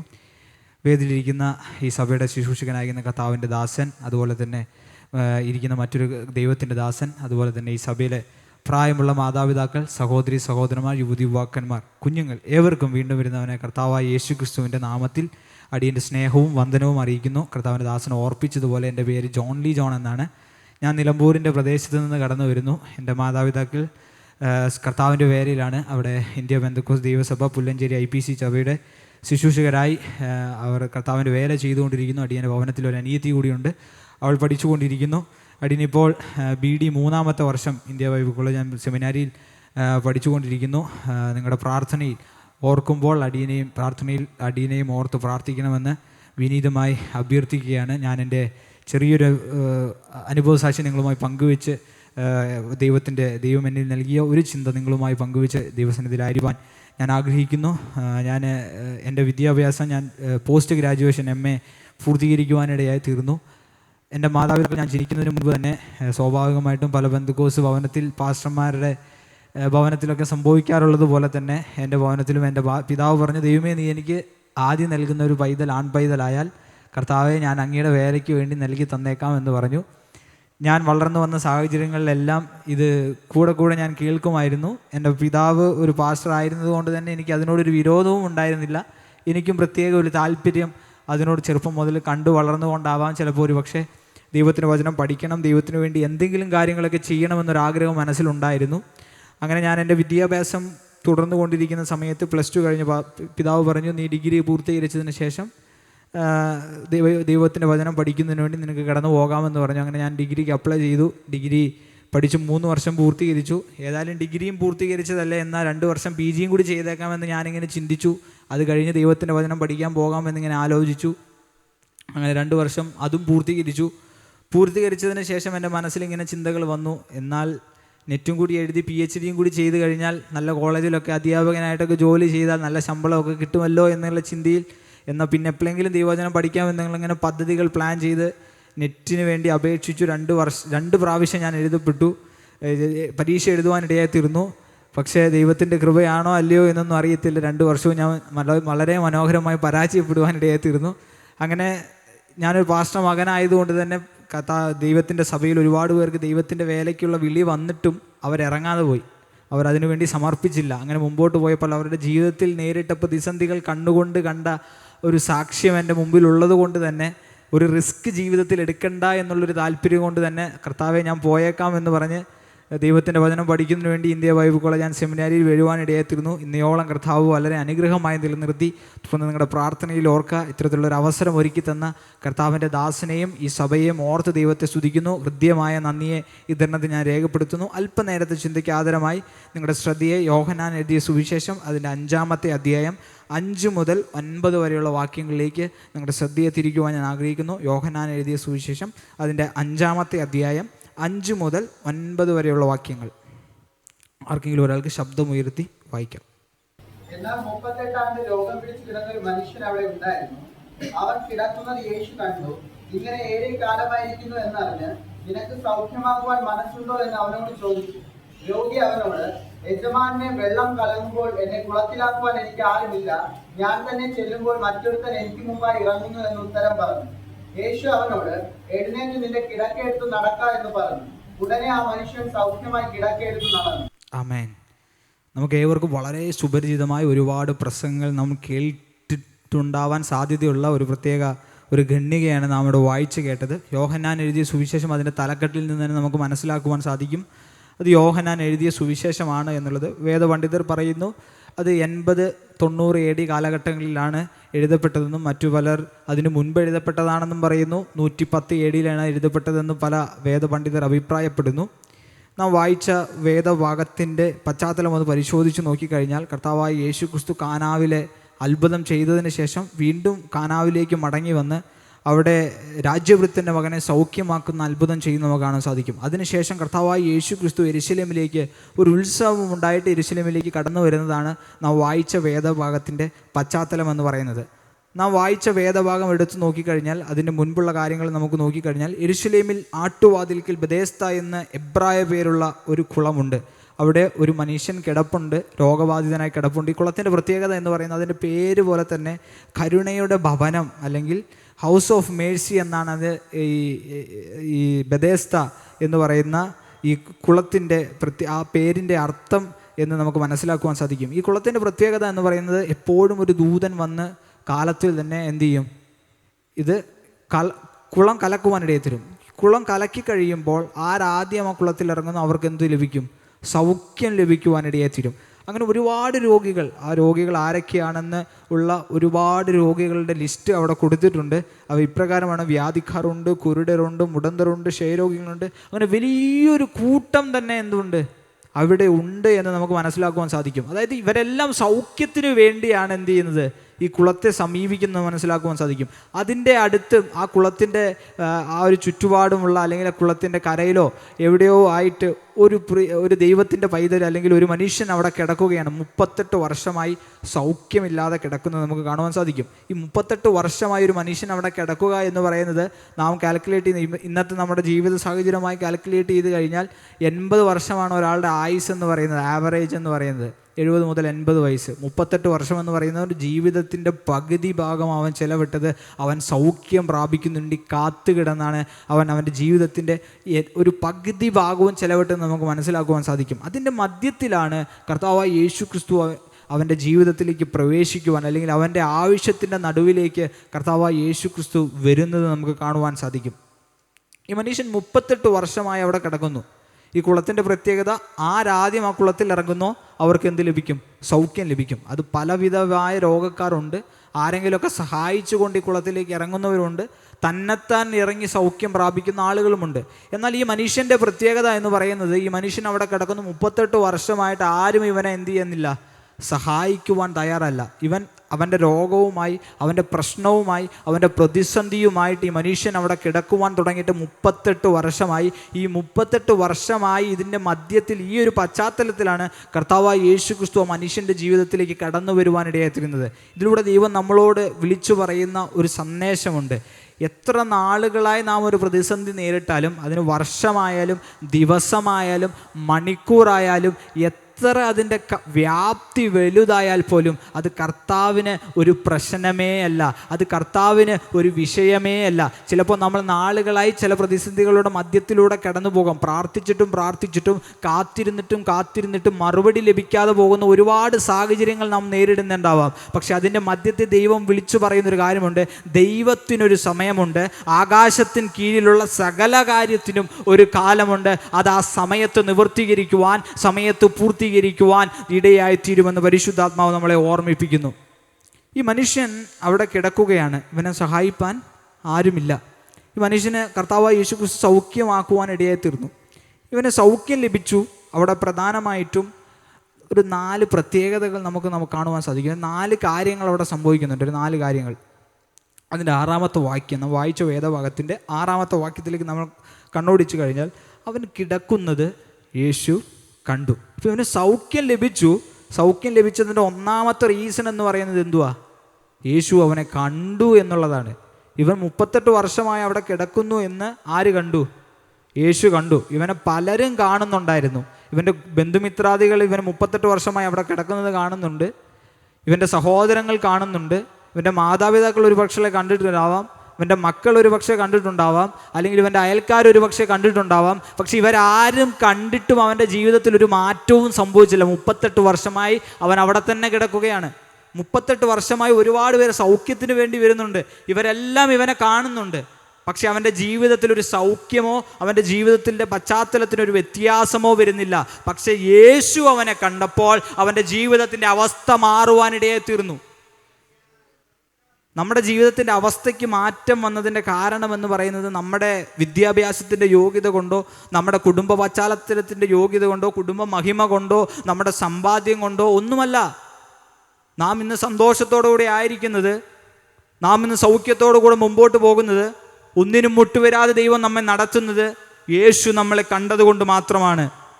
നാം മറ്റുള്ളവരുടെ ജീവിതവുമായി നമ്മളുടെ ജീവിതത്തെ ഒന്ന് കമ്പയർ ചെയ്ത് നോക്കിക്കഴിഞ്ഞാൽ നമ്മൾ കഴിക്കുന്ന ആഹാരം പോലും ലഭിക്കാത്ത ഒത്തിരി ആളുകളുണ്ട് നമ്മുടെ നാട്ടിൽ. അതിൻ്റെ മധ്യത്തിൽ ദൈവം നമ്മളെ നിലനിർത്തുന്നു. കർത്താവ് നമ്മളെ കണ്ടതുകൊണ്ടാണ് നാം ഇന്നയോളം ദൈവത്തിൻ്റെ സന്നിധിയിൽ വിശ്വസ്തയോടെ നിൽക്കുവാൻ ദൈവം നമ്മെ സഹായിച്ചത്. സൗഖ്യത്തോടെയും ആരോഗ്യത്തോടെയും ബലത്തോടെയും മൂക്കിലൊരു ശ്വാസം വലിക്കുവാൻ നമുക്ക് കഴിയുന്നുണ്ടെങ്കിൽ അത് കർത്താവായ യേശു ക്രിസ്തു നമ്മളെ കണ്ടതുകൊണ്ടാണ് എന്ന് വചനം നമ്മളെ ഓർമ്മിപ്പിക്കുന്നു. ഇവനെ പലരും കണ്ടിട്ടുണ്ട്, നമ്മുടെ ജീവിതത്തിൽ പലരും നമ്മളെ കണ്ടതാ. പക്ഷെ പല പ്രശ്നങ്ങൾക്കും പലർക്കും പ്രതിസന്ധികൾക്കും അതിൻ്റെ മധ്യത്തിൽ പലർക്കും അതിന് മാറ്റം വരുത്തുവാൻ കഴിഞ്ഞില്ല. കാരണം ആ കാഴ്ചകൾ കൊണ്ടൊന്നും അവൻ്റെ ജീവിതത്തിൽ മാറ്റം വരുവാൻ കഴിയില്ലായിരുന്നു.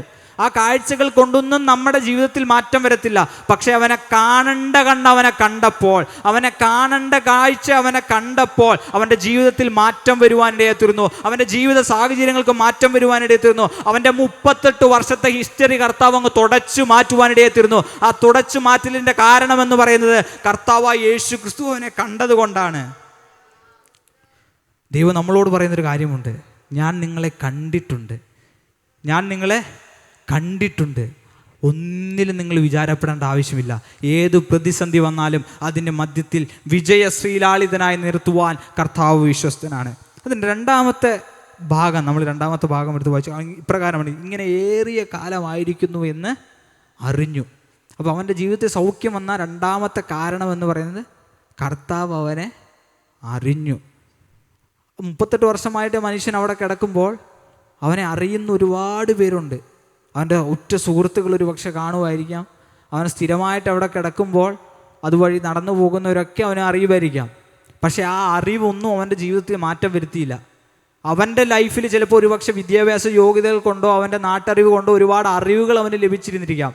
പക്ഷേ ആ അറിവിനൊന്നും അവനെ മാറ്റുവാൻ കഴിഞ്ഞില്ല, അവൻ്റെ ജീവിത സാഹചര്യങ്ങൾക്ക് മാറ്റുവാൻ കഴിഞ്ഞില്ല. പക്ഷേ ഒരറിവിന് അല്ലെങ്കിൽ ഒരാൾ അറിഞ്ഞപ്പോൾ അവൻ്റെ ജീവിതത്തിൽ മാറ്റം വന്നു. അത് കർത്താവായ യേശു ക്രിസ്തു അറിഞ്ഞപ്പോഴാണ്. അവൻ്റെ പ്രതിസന്ധി എന്താണെന്ന് 38 വർഷമായി അവൻ അവിടെ കിടക്കുന്നു, സൗഖ്യത്തിന് വേണ്ടി അവൻ നിലവിളിക്കുന്നു എന്ന് മനസ്സിലാക്കിക്കൊണ്ട് അത് അറിഞ്ഞുകൊണ്ട് അവൻ്റെ അടുക്കിലേക്ക് വന്ന ഒരുവനാണ് കർത്താവായ യേശു ക്രിസ്തു. ഇതിൽ നിന്ന് നമുക്ക് മനസ്സിലാക്കുവാൻ കഴിയുന്നൊരു കാര്യമുണ്ട്. ഏതൊരവസ്ഥയിലൂടെ നാം കടന്നുപോയാലും, അത് സാമ്പത്തികമായാലും വിദ്യാഭ്യാസ മേഖലകളായാലും നമ്മുടെ ദൈനംദിന ജീവിത മേഖലകളിലായാലും ഏത് മേഖലകളിലായാലും നാം പ്രതിസന്ധി അനുഭവിക്കുന്നുണ്ടെങ്കിൽ അതിൻ്റെ മധ്യത്തിൽ നമ്മുടെ പ്രതിസന്ധികളെ അറിയുന്ന, അതിനെ മാറ്റുവാൻ കഴിയുന്ന ഒരു ജീവനുള്ള ദൈവം ഇന്ന് നമുക്ക് വേണ്ടി ജീവിക്കുന്നു. അതാണ് നമ്മുടെ വിശ്വാസം, അതാണ് നമ്മുടെ വിജയം എന്ന് പറയുന്നത്. അപ്പോൾ ഈ മനുഷ്യൻ്റെ ജീവിതത്തിൽ വന്ന മാറ്റത്തിൻ്റെ ഒന്നാമത്തെ കാരണം യേശു അവനെ കണ്ടു. ആ കാഴ്ച അവൻ്റെ ജീവിതത്തിൽ മാറ്റം വന്നു. യേശു അവനെ അറിഞ്ഞു. ആ അറിവ് അവൻ്റെ ജീവിതത്തിൽ മാറ്റം വരുവാനിടയായിത്തീരുന്നു. അതിനുശേഷം കർത്താവ് യേശു ക്രിസ്തു അവനോട് ചോദിക്കുന്നു, നിനക്ക് സൗഖ്യമാകുവാൻ മനസ്സുണ്ടോ?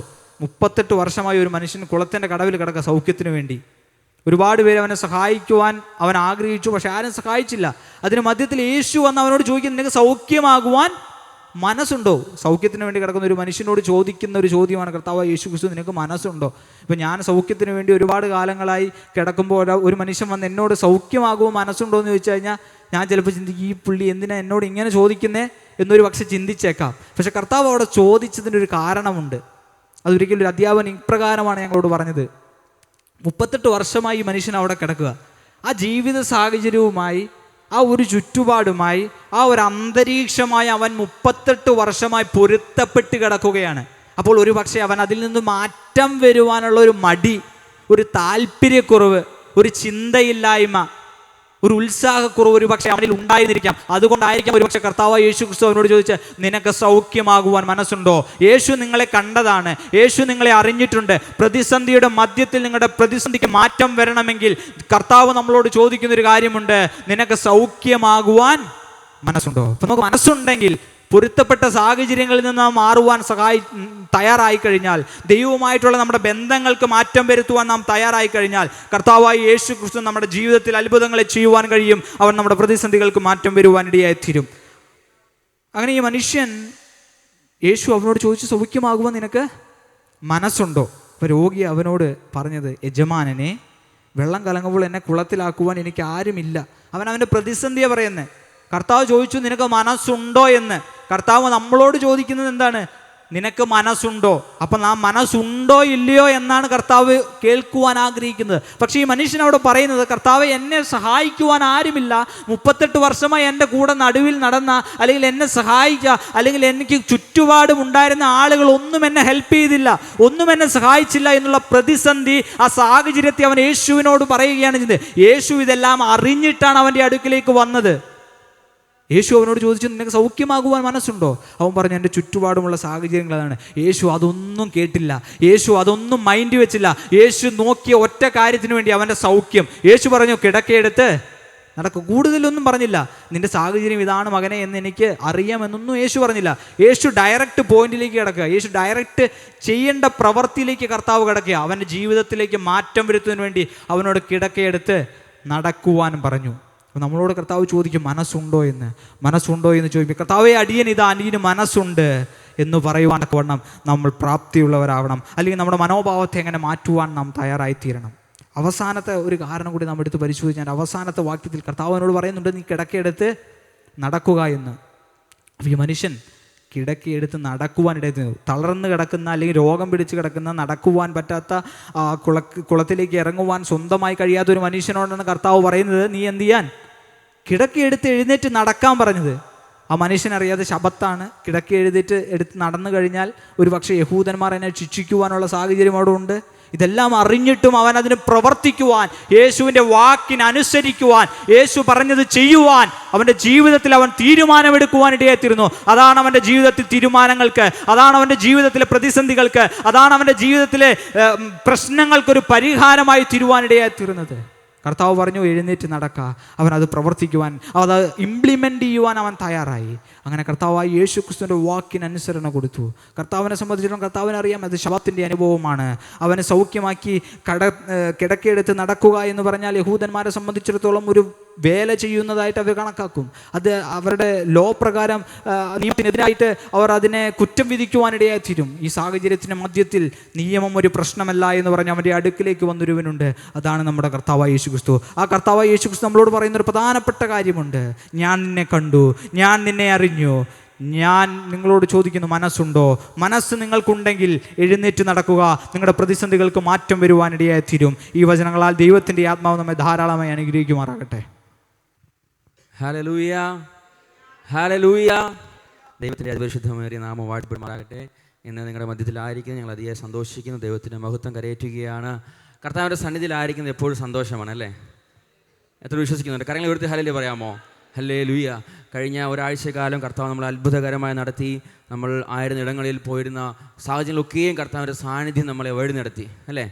ദൈവത്തിൻ്റെ ഒരു കരുണയാണ്. പ്രത്യേകാല ഈ പകൽക്കാലം കർത്തദാസനും അതുപോലെ തന്നെ പ്രിയ അച്ഛനും മറ്റു എല്ലാ സഭവിശ്വാസികൾക്കും ഞാൻ ദൈവത്തിൻ്റെ നാമത്തിലെ സ്നേഹവന്ദനത്തെ അറിയിക്കുകയാണ്. ഞങ്ങൾ കഴിഞ്ഞ ദിവസം കടന്നു വന്ന നാൾ മുതൽ ഞങ്ങൾ അധികമായിട്ട് കുറച്ചും കൂടെ തിരുവനന്തപുരത്തെ സ്നേഹിക്കാനിടയായി. കാരണം തിരുവനന്തപുരത്തുള്ളവരുടെ സ്നേഹം ഞങ്ങൾ തിരിച്ചറിയുവാൻ ഇടയായി. ദാസനും കുടുംബവും കാണിച്ച ആ സ്നേഹത്തെ വളരെ മനോഹരമായി തിരിച്ചറിയേണ്ടതായി. ഞങ്ങൾ നിങ്ങൾക്ക് നന്ദിയുള്ളവരായിരിക്കുകയാണ്. കർത്താവിൻ്റെ ദാസൻ നമ്മോട് ഓർപ്പിച്ചുവല്ലോ, ദൈവത്തിൻ്റെ മഹത്വം വെളിപ്പെട്ടത് എങ്ങനെയാണ്, ഒരു രോഗിയിൽ കർത്താവിൻ്റെ മഹത്വം എങ്ങനെ വെളിപ്പെട്ടു എന്നുള്ളത് യോഹന്നാൻ സുവിശേഷകൻ എഴുതിയതിനെ കർത്തദാസൻ ഇവിടെ നമ്മുടെ മധ്യയിൽ പറഞ്ഞിടയായല്ലോ. നമുക്കൊരു വാക്യം വായിക്കാം. നമുക്ക് യോഹന്നാൻ എഴുതിയ സുവിശേഷം തന്നെ 20-ാം അധ്യായം അതിൻ്റെ 31-ാം വാക്യപ്രകാരം പറയുന്നു, എന്നാൽ യേശു ദേവപുത്രനായ ക്രിസ്തു എന്ന് നിങ്ങൾ വിശ്വസിച്ചിട്ട് അവൻ്റെ നാമത്തിൽ നിങ്ങൾക്ക് ജീവൻ ഉണ്ടാകേണ്ടതിന് ഇത് എഴുതിയിരിക്കുന്നു. പ്രിയ ദൈവമക്കളെ, നമ്മുടെ കയ്യിലിരിക്കുന്ന ഒരു വേദപുസ്തകത്തിൽ ഓരോ കാര്യങ്ങൾ യേശുവിനെ കുറിച്ച് പരാമർശിച്ചിരിക്കുന്നതിൻ്റെ കാര്യം നാം ദൈവത്തെ അധികമായി അടുത്തറിയുവാൻ വേണ്ടിയുള്ള ഒരു മീഡിയമാണിത്.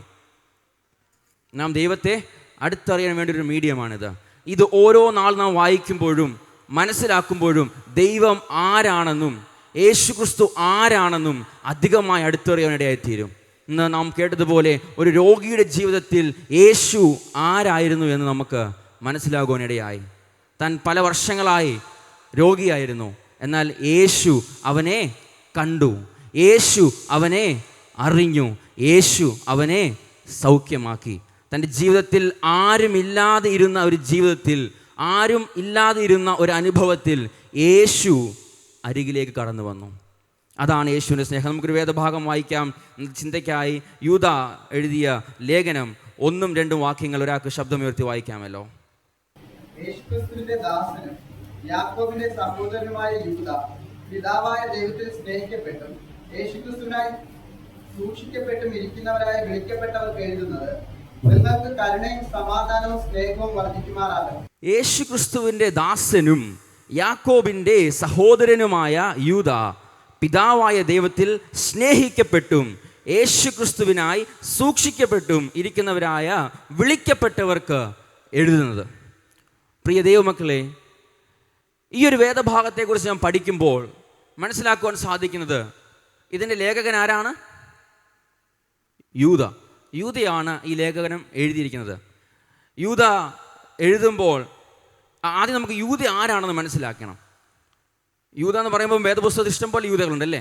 ഇതിൽ ഏത് യൂദയാണ് എഴുതിയെന്ന് നമുക്ക് മനസ്സിലാക്കണം. പണ്ടൊരാൾ പ്രകാരം പറഞ്ഞു, എന്തൊക്കെയാണെങ്കിലും യൂദ തൂങ്ങിച്ചത്തെങ്കിലും നമുക്കൊരു ലേഖനം എഴുതി വെച്ചിട്ടല്ലേ മരിച്ചതല്ല.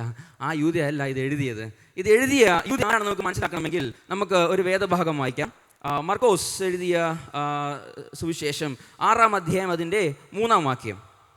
ഇവൻ മറിയയുടെ മകനും യാക്കോബ്, യോസേ, യൂദ, ശീമോൻ എന്നിവരുടെ സഹോദരനുമായ തച്ചനല്ലേ. അതെ, അവിടെ കാണുവാൻ സാധിക്കുന്നുണ്ട്.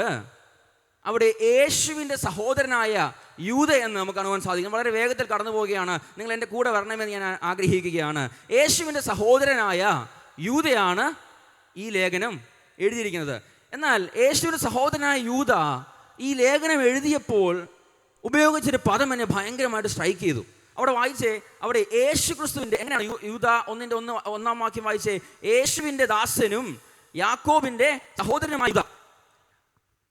ഇപ്രകാരം ഞാൻ ഓർക്കുകയാണ്, ഇനി ഞാനാണ് ഈ ലേഖനം എഴുതിയെന്നുണ്ടെങ്കിൽ ഞാൻ ഇങ്ങനെ എഴുതുമായിരുന്നു, യേശുക്രിസ്തുവിൻ്റെ സഹോദരനായ ജോൺ ഇപ്രകാരം എഴുതുന്നു. എന്നാൽ ഇവിടെ അങ്ങനെയല്ല യൂദ എഴുതി. എന്താ എഴുതിയേക്കുന്നേ? യേശുക്രിസ്തുവിൻ്റെ ദാസനായ യൂദ. എന്തുകൊണ്ടായിരിക്കും ദാസൻ എഴുതിയേ? യേശുവിൻ്റെ സഹോദരനല്ലേ, സഹോദരൻ എഴുതിയ പോരായിരുന്നോ? എന്തുകൊണ്ടാണ് യൂദ ദാസൻ എഴുതിയേ? കാരണമുണ്ട്. യേശുക്രിസ്തു തൻ്റെ സഹോദരൻ ഈ ലോകത്തിലായിരുന്നപ്പോൾ ആ സഹോദരനെ യൂദയ്ക്ക് മനസ്സിലാക്കാൻ പറ്റിയില്ല. യേശു ആരാണെന്ന് യൂദയ്ക്ക് മനസ്സിലാക്കാൻ പറ്റിയില്ല. എന്നാൽ കാൽവറി ക്രൂശിൽ യേശു അന്ന് യാഗമായി മാറിയപ്പോൾ, യേശു കാൽവറി ക്രൂശിൽ മരണപ്പെട്ടപ്പോൾ അവൻ അന്ന് വിശ്വസിച്ച് കാണുകയില്ല. എന്നാൽ യേശു ഉയർത്തെഴുന്നേറ്റ് സാക്ഷിയായി നിന്നപ്പോൾ അവൻ വിശ്വസിച്ചു, ഇവൻ സാക്ഷാൽ ദൈവമാണ്. ഇവൻ സാക്ഷാൽ ദൈവമാണെന്ന് യൂദ അന്ന് വിശ്വസിച്ചു. അന്ന് മുതൽ അവൻ പറയുകയാണ്, അയ്യോ, ഈ ലോകത്ത് നിന്നോട് കൂടെ ആയിരുന്നപ്പോൾ എനിക്ക് വിശ്വസിക്കാൻ പറ്റിയില്ലല്ലോ. ഇന്ന് ഞാനതിന് യോഗ്യനല്ല. കാരണം സഹോദരൻ ആ ഒരു പദത്തിന് ഞാൻ യോഗ്യനല്ല. ഇപ്രകാരം എഴുതിയാണ്, യേശു ക്രിസ്തുവിൻ്റെ ദാസനായ. ഡൂലോസ് എന്നാണ് അതിൻ്റെ പദം. ഡൂലോസ്. ദാസൻ എന്ന് പറയുമ്പോൾ ആരാണ് ദാസന്മാർ?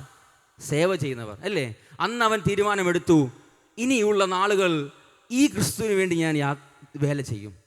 ഇനിയുള്ള നാളുകൾ ഞാൻ യേശു ക്രിസ്തുവിന് വേണ്ടി ഒരു ദാസനായി ഞാൻ വേല ചെയ്യും. എപ്പോഴാ? യേശുവിനെ മനസ്സിലാക്കി കഴിഞ്ഞപ്പോൾ. എന്നെ കേൾക്കുന്ന പ്രിയ ദൈവ ജനങ്ങളെ, യേശുവിനെ അടുത്തറിഞ്ഞ നാം, യേശുവിനെ രുചിച്ചറിഞ്ഞ നാം, നമ്മുടെ മേലൊരു കർത്തവ്യമുണ്ട്. മത്തായി എഴുതിയ ലേഖനത്തിൽ അവസാനമായി യേശു ക്രിസ്തു സ്വർഗാരോഹണം ചെയ്യുന്നതിന് മുമ്പായി പറഞ്ഞൊരു വാക്കുണ്ട്, നിങ്ങൾ പോയി സുവിശേഷം അറിയിക്കുക, എൻ്റെ സാക്ഷിയാകുക. യേശുക്രിസ്തു പറഞ്ഞിട്ട് പോയ ഒരു വേലയാണ് നമ്മളോട് പറഞ്ഞിരിക്കുന്ന വേലയാണ്. യേശുവിനെ അറിഞ്ഞ നാം യേശുവിൻ്റെ സാക്ഷികളാകണം. അത് മാത്രമല്ല യൂദ അവിടെ പറഞ്ഞു, നമുക്ക് വായിക്കാം. താഴോട്ട് വായിക്കുമ്പോൾ അവിടെ പറയുകയാണ്, പ്രിയ ദൈവമക്കളെ, നിങ്ങൾ ദൈവത്താൽ സ്നേഹിക്കപ്പെട്ടവരാ.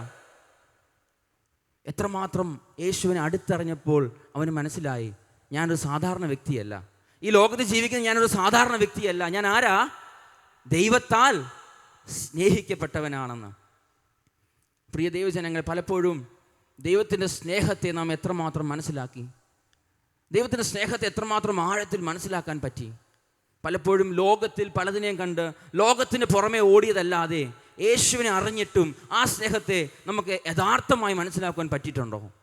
നമ്മളൊരു ചോദ്യമാണത്.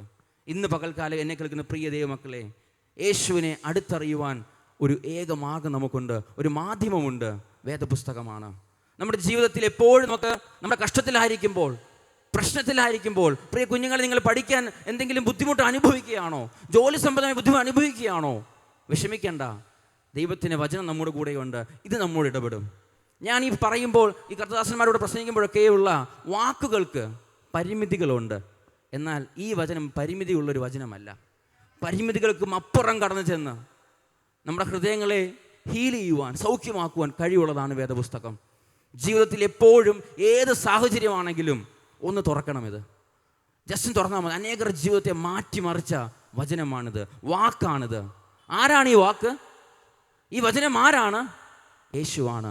അടുത്തറിയണം, യേശുവിനെ അടുത്തറിയണം. നാം അറിഞ്ഞത് മാത്രമല്ല പ്രിയ കുഞ്ഞുങ്ങളെ, നമ്മുടെ പപ്പയും മമ്മിയും യേശുവിനെ അറിഞ്ഞു. പപ്പയും മമ്മിയും ഒരു വഴി കാണിച്ചു തന്നു. അതുകൊണ്ടല്ല നമ്മൾ യേശുവിനെ അറിഞ്ഞത്. യേശു ആരാണെന്ന് അടുത്തറിയണം. അതിന് ഇത് നമ്മൾ എന്നും വായിക്കണം. യേശുവിനെ അടുത്തറിയണമെങ്കിൽ നമുക്ക് വായിക്കാൻ ഒരു മാധ്യമമുണ്ട്. നമുക്ക് ഇതെന്നും വായിക്കുമ്പോൾ ആരാണ് ഈ ദൈവമെന്ന് നമുക്ക് മനസ്സിലാക്കുവാൻ സാധിക്കും. യോഹന്നാൻ 1:1 എന്താണ് പറഞ്ഞത്? ആദിയിൽ വചനമുണ്ടായിരുന്നു, വചനം ദൈവത്തോട് കൂടെയായിരുന്നു, ആ വചനം ആരായിരുന്നു? വചനം ദൈവമായിരുന്നു. ഈ വചനം നമ്മുടെ കയ്യിലുണ്ട്. ഇപ്പോൾ ഈ വചനം നമ്മുടെ കയ്യിലുണ്ട്. ഒരു കാലഘട്ടം ഉണ്ടായിരുന്നു, ഈ വചനം പോലും കർത്തദാസൻ പറഞ്ഞ പോലെ തന്നെ അതിനെ പിന്നീട് ഓർപ്പിക്കാം, ഈ വചനം പോലും ഇല്ലാതിരുന്നൊരു കാലഘട്ടം ഉണ്ടായിരുന്നു നമ്മുടെ പൂർവ്വപിതാക്കന്മാർക്ക്. ഒന്ന് വായിക്കാൻ ആഗ്രഹിച്ചിട്ടും കൊതിച്ചിട്ടും ഈ വചനമില്ല അവർക്ക്. എന്നാൽ ഇന്ന് നമ്മൾ എത്ര ഭാഗ്യവാന്മാരാണ്, നമ്മുടെ കയ്യിലിരിക്കുകയാണ്. യേശു ക്രിസ്തു പറഞ്ഞ വാക്കുകളെ ഇവർ എഴുതി വെച്ചിരിക്കുക. എന്തിനാ എഴുതിയേ? യോഹന്നാൻ എന്തിനാ എഴുതിയെന്ന് പറഞ്ഞേ? നിങ്ങൾ ദൈവത്തെ അറിയണമെന്ന് ഞാൻ ആഗ്രഹിക്കുകയാണ്. ഞാൻ കണ്ടത് മാത്രമല്ല, ഞാൻ അറിഞ്ഞത് മാത്രമല്ല, ഞാൻ അറിഞ്ഞതുപോലെ യേശുവിനെ നിങ്ങളും അറിയണമെന്ന് യോഹന്നാൻ ആഗ്രഹിച്ചു. അതുകൊണ്ടാണ് വേദവചനം എഴുതിയത്. അവസാനം പറയുകയാണ്, ഈ ഒന്നാം യോഹന്നാൻ എഴുതി പറഞ്ഞിട്ടുണ്ട്, ഞാൻ ഈ എഴുതുന്ന മഷി കൊണ്ടോ അല്ലെങ്കിൽ ഈ പേപ്പർ കൊണ്ടോ എനിക്ക് യേശുവിനെ വിവരിക്കാൻ പറ്റത്തില്ല. കാരണം യേശു ചെയ്ത അടയാളങ്ങളും അത്ഭുതങ്ങളും അവൻ കണ്ടത് അതിനപ്പുറമാണ്. ഇതെല്ലാം ഒന്നും എഴുതി വയ്ക്കാൻ എനിക്ക് പറ്റിയിട്ടില്ലെന്നാണ് യോഹന്നാൻ പറഞ്ഞിരിക്കുന്നത്. പ്രിയ ദൈവജനങ്ങളെ, യേശു ക്രിസ്തുവിനാൽ സ്നേഹിക്കപ്പെട്ട നാം യേശുവിന് വേണ്ടിയുള്ള ആ വേല കർത്തവ്യം ചെയ്യണം. യേശു ക്രിസ്തുവിന് വേണ്ടി നാം ഇനിയുള്ള നാളുകൾ ജീവിക്കണം. യേശു ആഗ്രഹിക്കുന്നത് അത് തന്നെയാണ്. ഏദൻ തോട്ടത്തിൽ ആദമിനെയും ഹവ്വയും ഉണ്ടാക്കിയതിന് ശേഷം യേശു ആഗ്രഹിച്ച ഒരു കാര്യം മാത്രമുള്ളൂ, ഈ ജനം എന്നോട് കൂടെ ഇരിക്കണം. ഈ ജനം എന്നോട് കൂടെ ഇരിക്കണം യേശു ആഗ്രഹിച്ചു, ദൈവം ആഗ്രഹിച്ചു. പക്ഷേ മനുഷ്യൻ എന്താ ചെയ്തേ? പിശാചിൻ്റെ വാക്കിനാൽ വഞ്ചിക്കപ്പെട്ടു. യേശു ആഗ്രഹിച്ചതിനപ്പുറമായി നാം കടന്നു പോയിക്കൊണ്ടിരിക്കുക. 2 വാതിൽ ദൈവം തന്നു, 2 വാതിലുകൾ നമുക്ക് തന്നു. പക്ഷേ ഏത് വാതിൽ കൂടെ നീ പോകരുത് എന്ന് ഞാൻ ആഗ്രഹിച്ചുവോ ആ വാതിൽ നീ തിരഞ്ഞെടുത്തു. ആരാ തിരഞ്ഞെടുപ്പിച്ചേ? മനുഷ്യൻ തന്നെയാണ് തിരഞ്ഞെടുത്തേ? അല്ല, ആരെ വിഴുങ്ങേണ്ടു എന്ന് നോക്കി ഊടാടി സഞ്ചരിക്കുന്ന പിശാചുണ്ട്. ദൈവത്താൽ സ്നേഹിക്കപ്പെട്ട ജനമേ, മനസ്സിലാക്കാൻ മറന്നു പോകരുത്, ആരെ വിഴുങ്ങേണ്ടു എന്ന് നോക്കിയിരിക്കുന്ന പിശാചുണ്ട്. ഈ പിശാചിന്റെ തന്ത്രങ്ങൾ എതിർത്ത് നിൽപ്പാൻ കഴിയേണ്ടതിന് ദൈവത്തിൻ്റെ സർവായുധ വർഗത്തെ ധരിച്ചു കൊള്ളുക. ഈ വേദപുസ്തകം പറഞ്ഞ വചനമാണ് ഞാനീ പറയുന്നത്. ഈ വേദവചനത്തിൽ പറഞ്ഞിട്ടുണ്ട്, പിശാച് ആരാ? ഊടാടി സഞ്ചരിക്കുക. എന്തിനു വേണ്ടിയിട്ടാ? ആരെ വിഴുങ്ങേണ്ടു. എപ്പോഴും ഇവനെ ഞാൻ പിടിക്കാം, ഇവൻ എപ്പോഴാ ഒന്ന് മാറുന്നേ, ഞാൻ നോക്കി നിൽക്കുക അവൻ. പക്ഷേ ദൈവം പറയാം, മോനെ നീ പേടിക്കണ്ട, മോളെ നീ പേടിക്കണ്ട, ഞാൻ നിന്നോട് കൂടെയുണ്ട്. ഈ തന്ത്രങ്ങളോട് എതിർത്ത് നിൽപ്പാൻ കഴിയേണ്ടതിന് ദൈവത്തിൻ്റെ സർവായുധ വർഗത്തെ നീ ധരിച്ചു കൊള്ളുക. യേശു ക്രിസ്തു അത് തന്നെ ചെയ്തേ. ഉപവസിക്കാനായിട്ട് മരുഭൂമിയിലേക്ക് പോയപ്പോൾ എന്താ സംഭവിച്ചത്? അവിടെ പിശാച് വരിക. അവിടെ ഞാൻ വായിച്ചപ്പോൾ അത്ഭുതകരമായിട്ട് തോന്നിയൊരു കാര്യം, യേശുവിനെ മരുഭൂമിയിലേക്ക് കൊണ്ടുപോയത് ആരാ? ആത്മാവ് കൊണ്ടുപോയെന്ന് എഴുതിയിരിക്കുന്നത്. ആത്മാവ് യേശുവിനെ പരീക്ഷിക്കാനായിട്ട് കൊണ്ടുപോയി. പിശാച് ഒന്ന് ചോദിക്കുക, നിനക്ക് കഴിയുമെങ്കിൽ നീ എന്ത് ചെയ്യുക? ഈ കല്ലിനെ അപ്പമാക്കുക. പിന്നെയും പറയുക, നീ എന്നെ ഒന്ന് വണങ്ങി നമസ്കരിച്ചാൽ മതി, ഇതൊക്കെ നിനക്ക് എന്ത് ചെയ്യാം? ഞാൻ തരാം. പ്രിയ ദൈവജനങ്ങളെ, പിശാച് ഈ സെയിം വചനമായിട്ട് നമ്മുടെ അടുത്തോട്ട് വരും. അവൻ്റെ ഈ സെയിം വാക്കോട് നമ്മുടെ അടുത്ത് വരും. പലതും പറയും, പലതും നമ്മുടെ അടുത്തും ചെയ്യും. പക്ഷേ നമുക്ക് മനസ്സിലാക്കാൻ കഴിയണം, പിശാചിൻ്റെ തന്ത്രങ്ങളെ നാം മനസ്സിലാക്കണം. പിശാചിൻ്റെ തന്ത്രങ്ങളെ മനസ്സിലാക്കാതെ പോയി കഴിഞ്ഞാൽ ഏത് സമയവും നമുക്ക് വീണുപോകാം. അന്നേരം നമുക്ക് കർത്താവിനെ സ്നേഹിക്കപ്പെട്ടവരാണെന്നും സൂക്ഷിക്കപ്പെട്ടവരെന്ന് പറഞ്ഞിട്ട് കാര്യമില്ല. ഈ വചനം നമ്മുടെ കയ്യിൽ ഇല്ലെങ്കിൽ, ആ സമയം സർവാധിപർക്ക് നാം ധരിച്ചിട്ടില്ലെങ്കിൽ, പിശാചിൻ്റെ ആ വാക്കിൽ നാം വീണുപോകും. ഈ യൂദ എഴുതിയ ലേഖനം എന്തിനാന്ന് ഞാൻ പഠിച്ച് മനസ്സിലാക്കാൻ സാധിച്ചത്, ഒരു കൂട്ടം ദുരുപദേശങ്ങൾ കടന്നു വരുന്നുണ്ടെന്ന് യൂദയ്ക്ക് മനസ്സിലായി. യൂദ ആരാ? മറന്നു പോരുത്. യൂദ ആരാ? യേശുവിൻ്റെ സഹോദരൻ. ഇപ്പം ആരാ യൂദ? യേശുവിൻ്റെ ദാസനായിരിക്കുക. അപ്പം മനസ്സിലായി, ഞാൻ യേശുവിനെ കണ്ടു, യേശുവിനെ മനസ്സിലാക്കി. പക്ഷേ ഈ ജനം എന്ത് പറ്റിക്കൊണ്ടിരിക്കുക? ഒരു കൂട്ടം ദുരുപദേശങ്ങൾ കടന്നു വരിക. ഇനിയും ഞാൻ അറിഞ്ഞ ഈ യേശുവിനെ ഞാൻ പറഞ്ഞു കൊടുത്തില്ലെങ്കിൽ എന്തു പറ്റും? ഇവർ ഈ ദുരുപദേശത്തിൽ വീണു പോകാൻ വകയുണ്ട്. അതുകൊണ്ട് യൂദ പറയുകയാണ്, കർത്താവിനാൽ സ്നേഹിക്കപ്പെട്ടവനെ, കർത്താവിനാൽ സൂക്ഷിക്കപ്പെട്ടവനെ, കർത്താവിനെ വിളിക്കപ്പെട്ടവനെ, ഞാൻ യേശുവിനെ മനസ്സിലാക്കാതെ പോയി, നീയും അങ്ങനെ ആയി പോവരുത്. യേശുവിനെ അടുത്തറിയാതെ ഞാൻ പോയി, പക്ഷെ നീ അങ്ങനെ ആവരുത്. ഇന്ന് ഞാൻ യേശുവിനെ അടുത്തറിഞ്ഞത് കൊണ്ട് ഞാൻ പറയുകയാണ്, ഞാൻ വെറും ഒരു പുഴുവാ, ഞാൻ വെറും ഒരു ദാസനാ. പ്രിയ ദൈവമക്കളെ, ആ ഒരു ആഗ്രഹം നമ്മുടെ ഉള്ളിൽ വരട്ടെ. യേശുവിനെ അടുത്തറിഞ്ഞില്ലേ? നമ്മൾ ഇവിടെ ഇരിക്കുന്ന എല്ലാവരും യേശുവിനെ അടുത്തറിഞ്ഞില്ലേ? എത്രമാത്രം അടുത്തറിയാൻ പറ്റി? കുറച്ചും കൂടെ അടുത്തറിയണം നാം. യൂദ അടുത്തറിഞ്ഞ പോലെ കുറച്ചും കൂടെ അടുത്തറിയണം നാം. അന്നേരം നമുക്ക് പറയാൻ സാധിക്കും, കർത്താവേ, ഞാൻ ഏതുമല്ല, അങ്ങാണ് എന്നെ നടത്തുന്നത്, അങ്ങാണ് എന്നെ നടത്തുന്നത്. അത് മനസ്സിലാക്കിയത് യൂദ വളരെ ലേറ്റായിട്ടാണ്. യേശു കൂടെ ഉള്ളപ്പോൾ മനസ്സിലാക്കാൻ പറ്റിയില്ല. പ്രിയ ദൈവജനങ്ങളെ, നാം ദൈവത്തിന് അർപ്പിക്കേണ്ട യാഗങ്ങളെക്കുറിച്ച് നാം മനസ്സിലാക്കണം. നാം കർത്താവിന് സ്തുതിയും മഹത്വവും ഒക്കെ അർപ്പിക്കാറുണ്ട്. എത്രമാത്രം ഹൃദയത്തിൻ്റെ ഉള്ളിൽ നമുക്ക് കൊടുക്കാൻ പറ്റുന്നുണ്ട്? യെശയ്യാ പ്രവാചകനെ കാണുവാൻ സാധിക്കുന്നുണ്ട്, നിങ്ങളുടെ യാഗങ്ങളെ ഞാൻ വെറുത്തിരിക്കുന്നു, നിങ്ങളുടെ യാഗങ്ങളെ ഞാൻ വെറുത്തിരിക്കുന്നു. ദൈവം പറയുക, എന്തുകൊണ്ടാണ് അങ്ങനെ പറയുന്നേ? കർത്താവെ, നീയല്ലേ ഞാൻ സ്നേഹിച്ചേ? കർത്താവിനെ നീയല്ലേ തിരഞ്ഞെടുത്തേ? നീയല്ലേ എന്നെ വിളിച്ചോണ്ട് വന്നത്? പിന്നെ ഞാനിപ്പോൾ സ്തുതി അർപ്പിക്കുമ്പോൾ എന്തുകൊണ്ടാണ് ഇങ്ങനെ പറയുന്നേ? ഒരു ചോദ്യം ഒരുപക്ഷെ ചോദിക്കാം. പക്ഷേ എന്തുകൊണ്ടാണ്?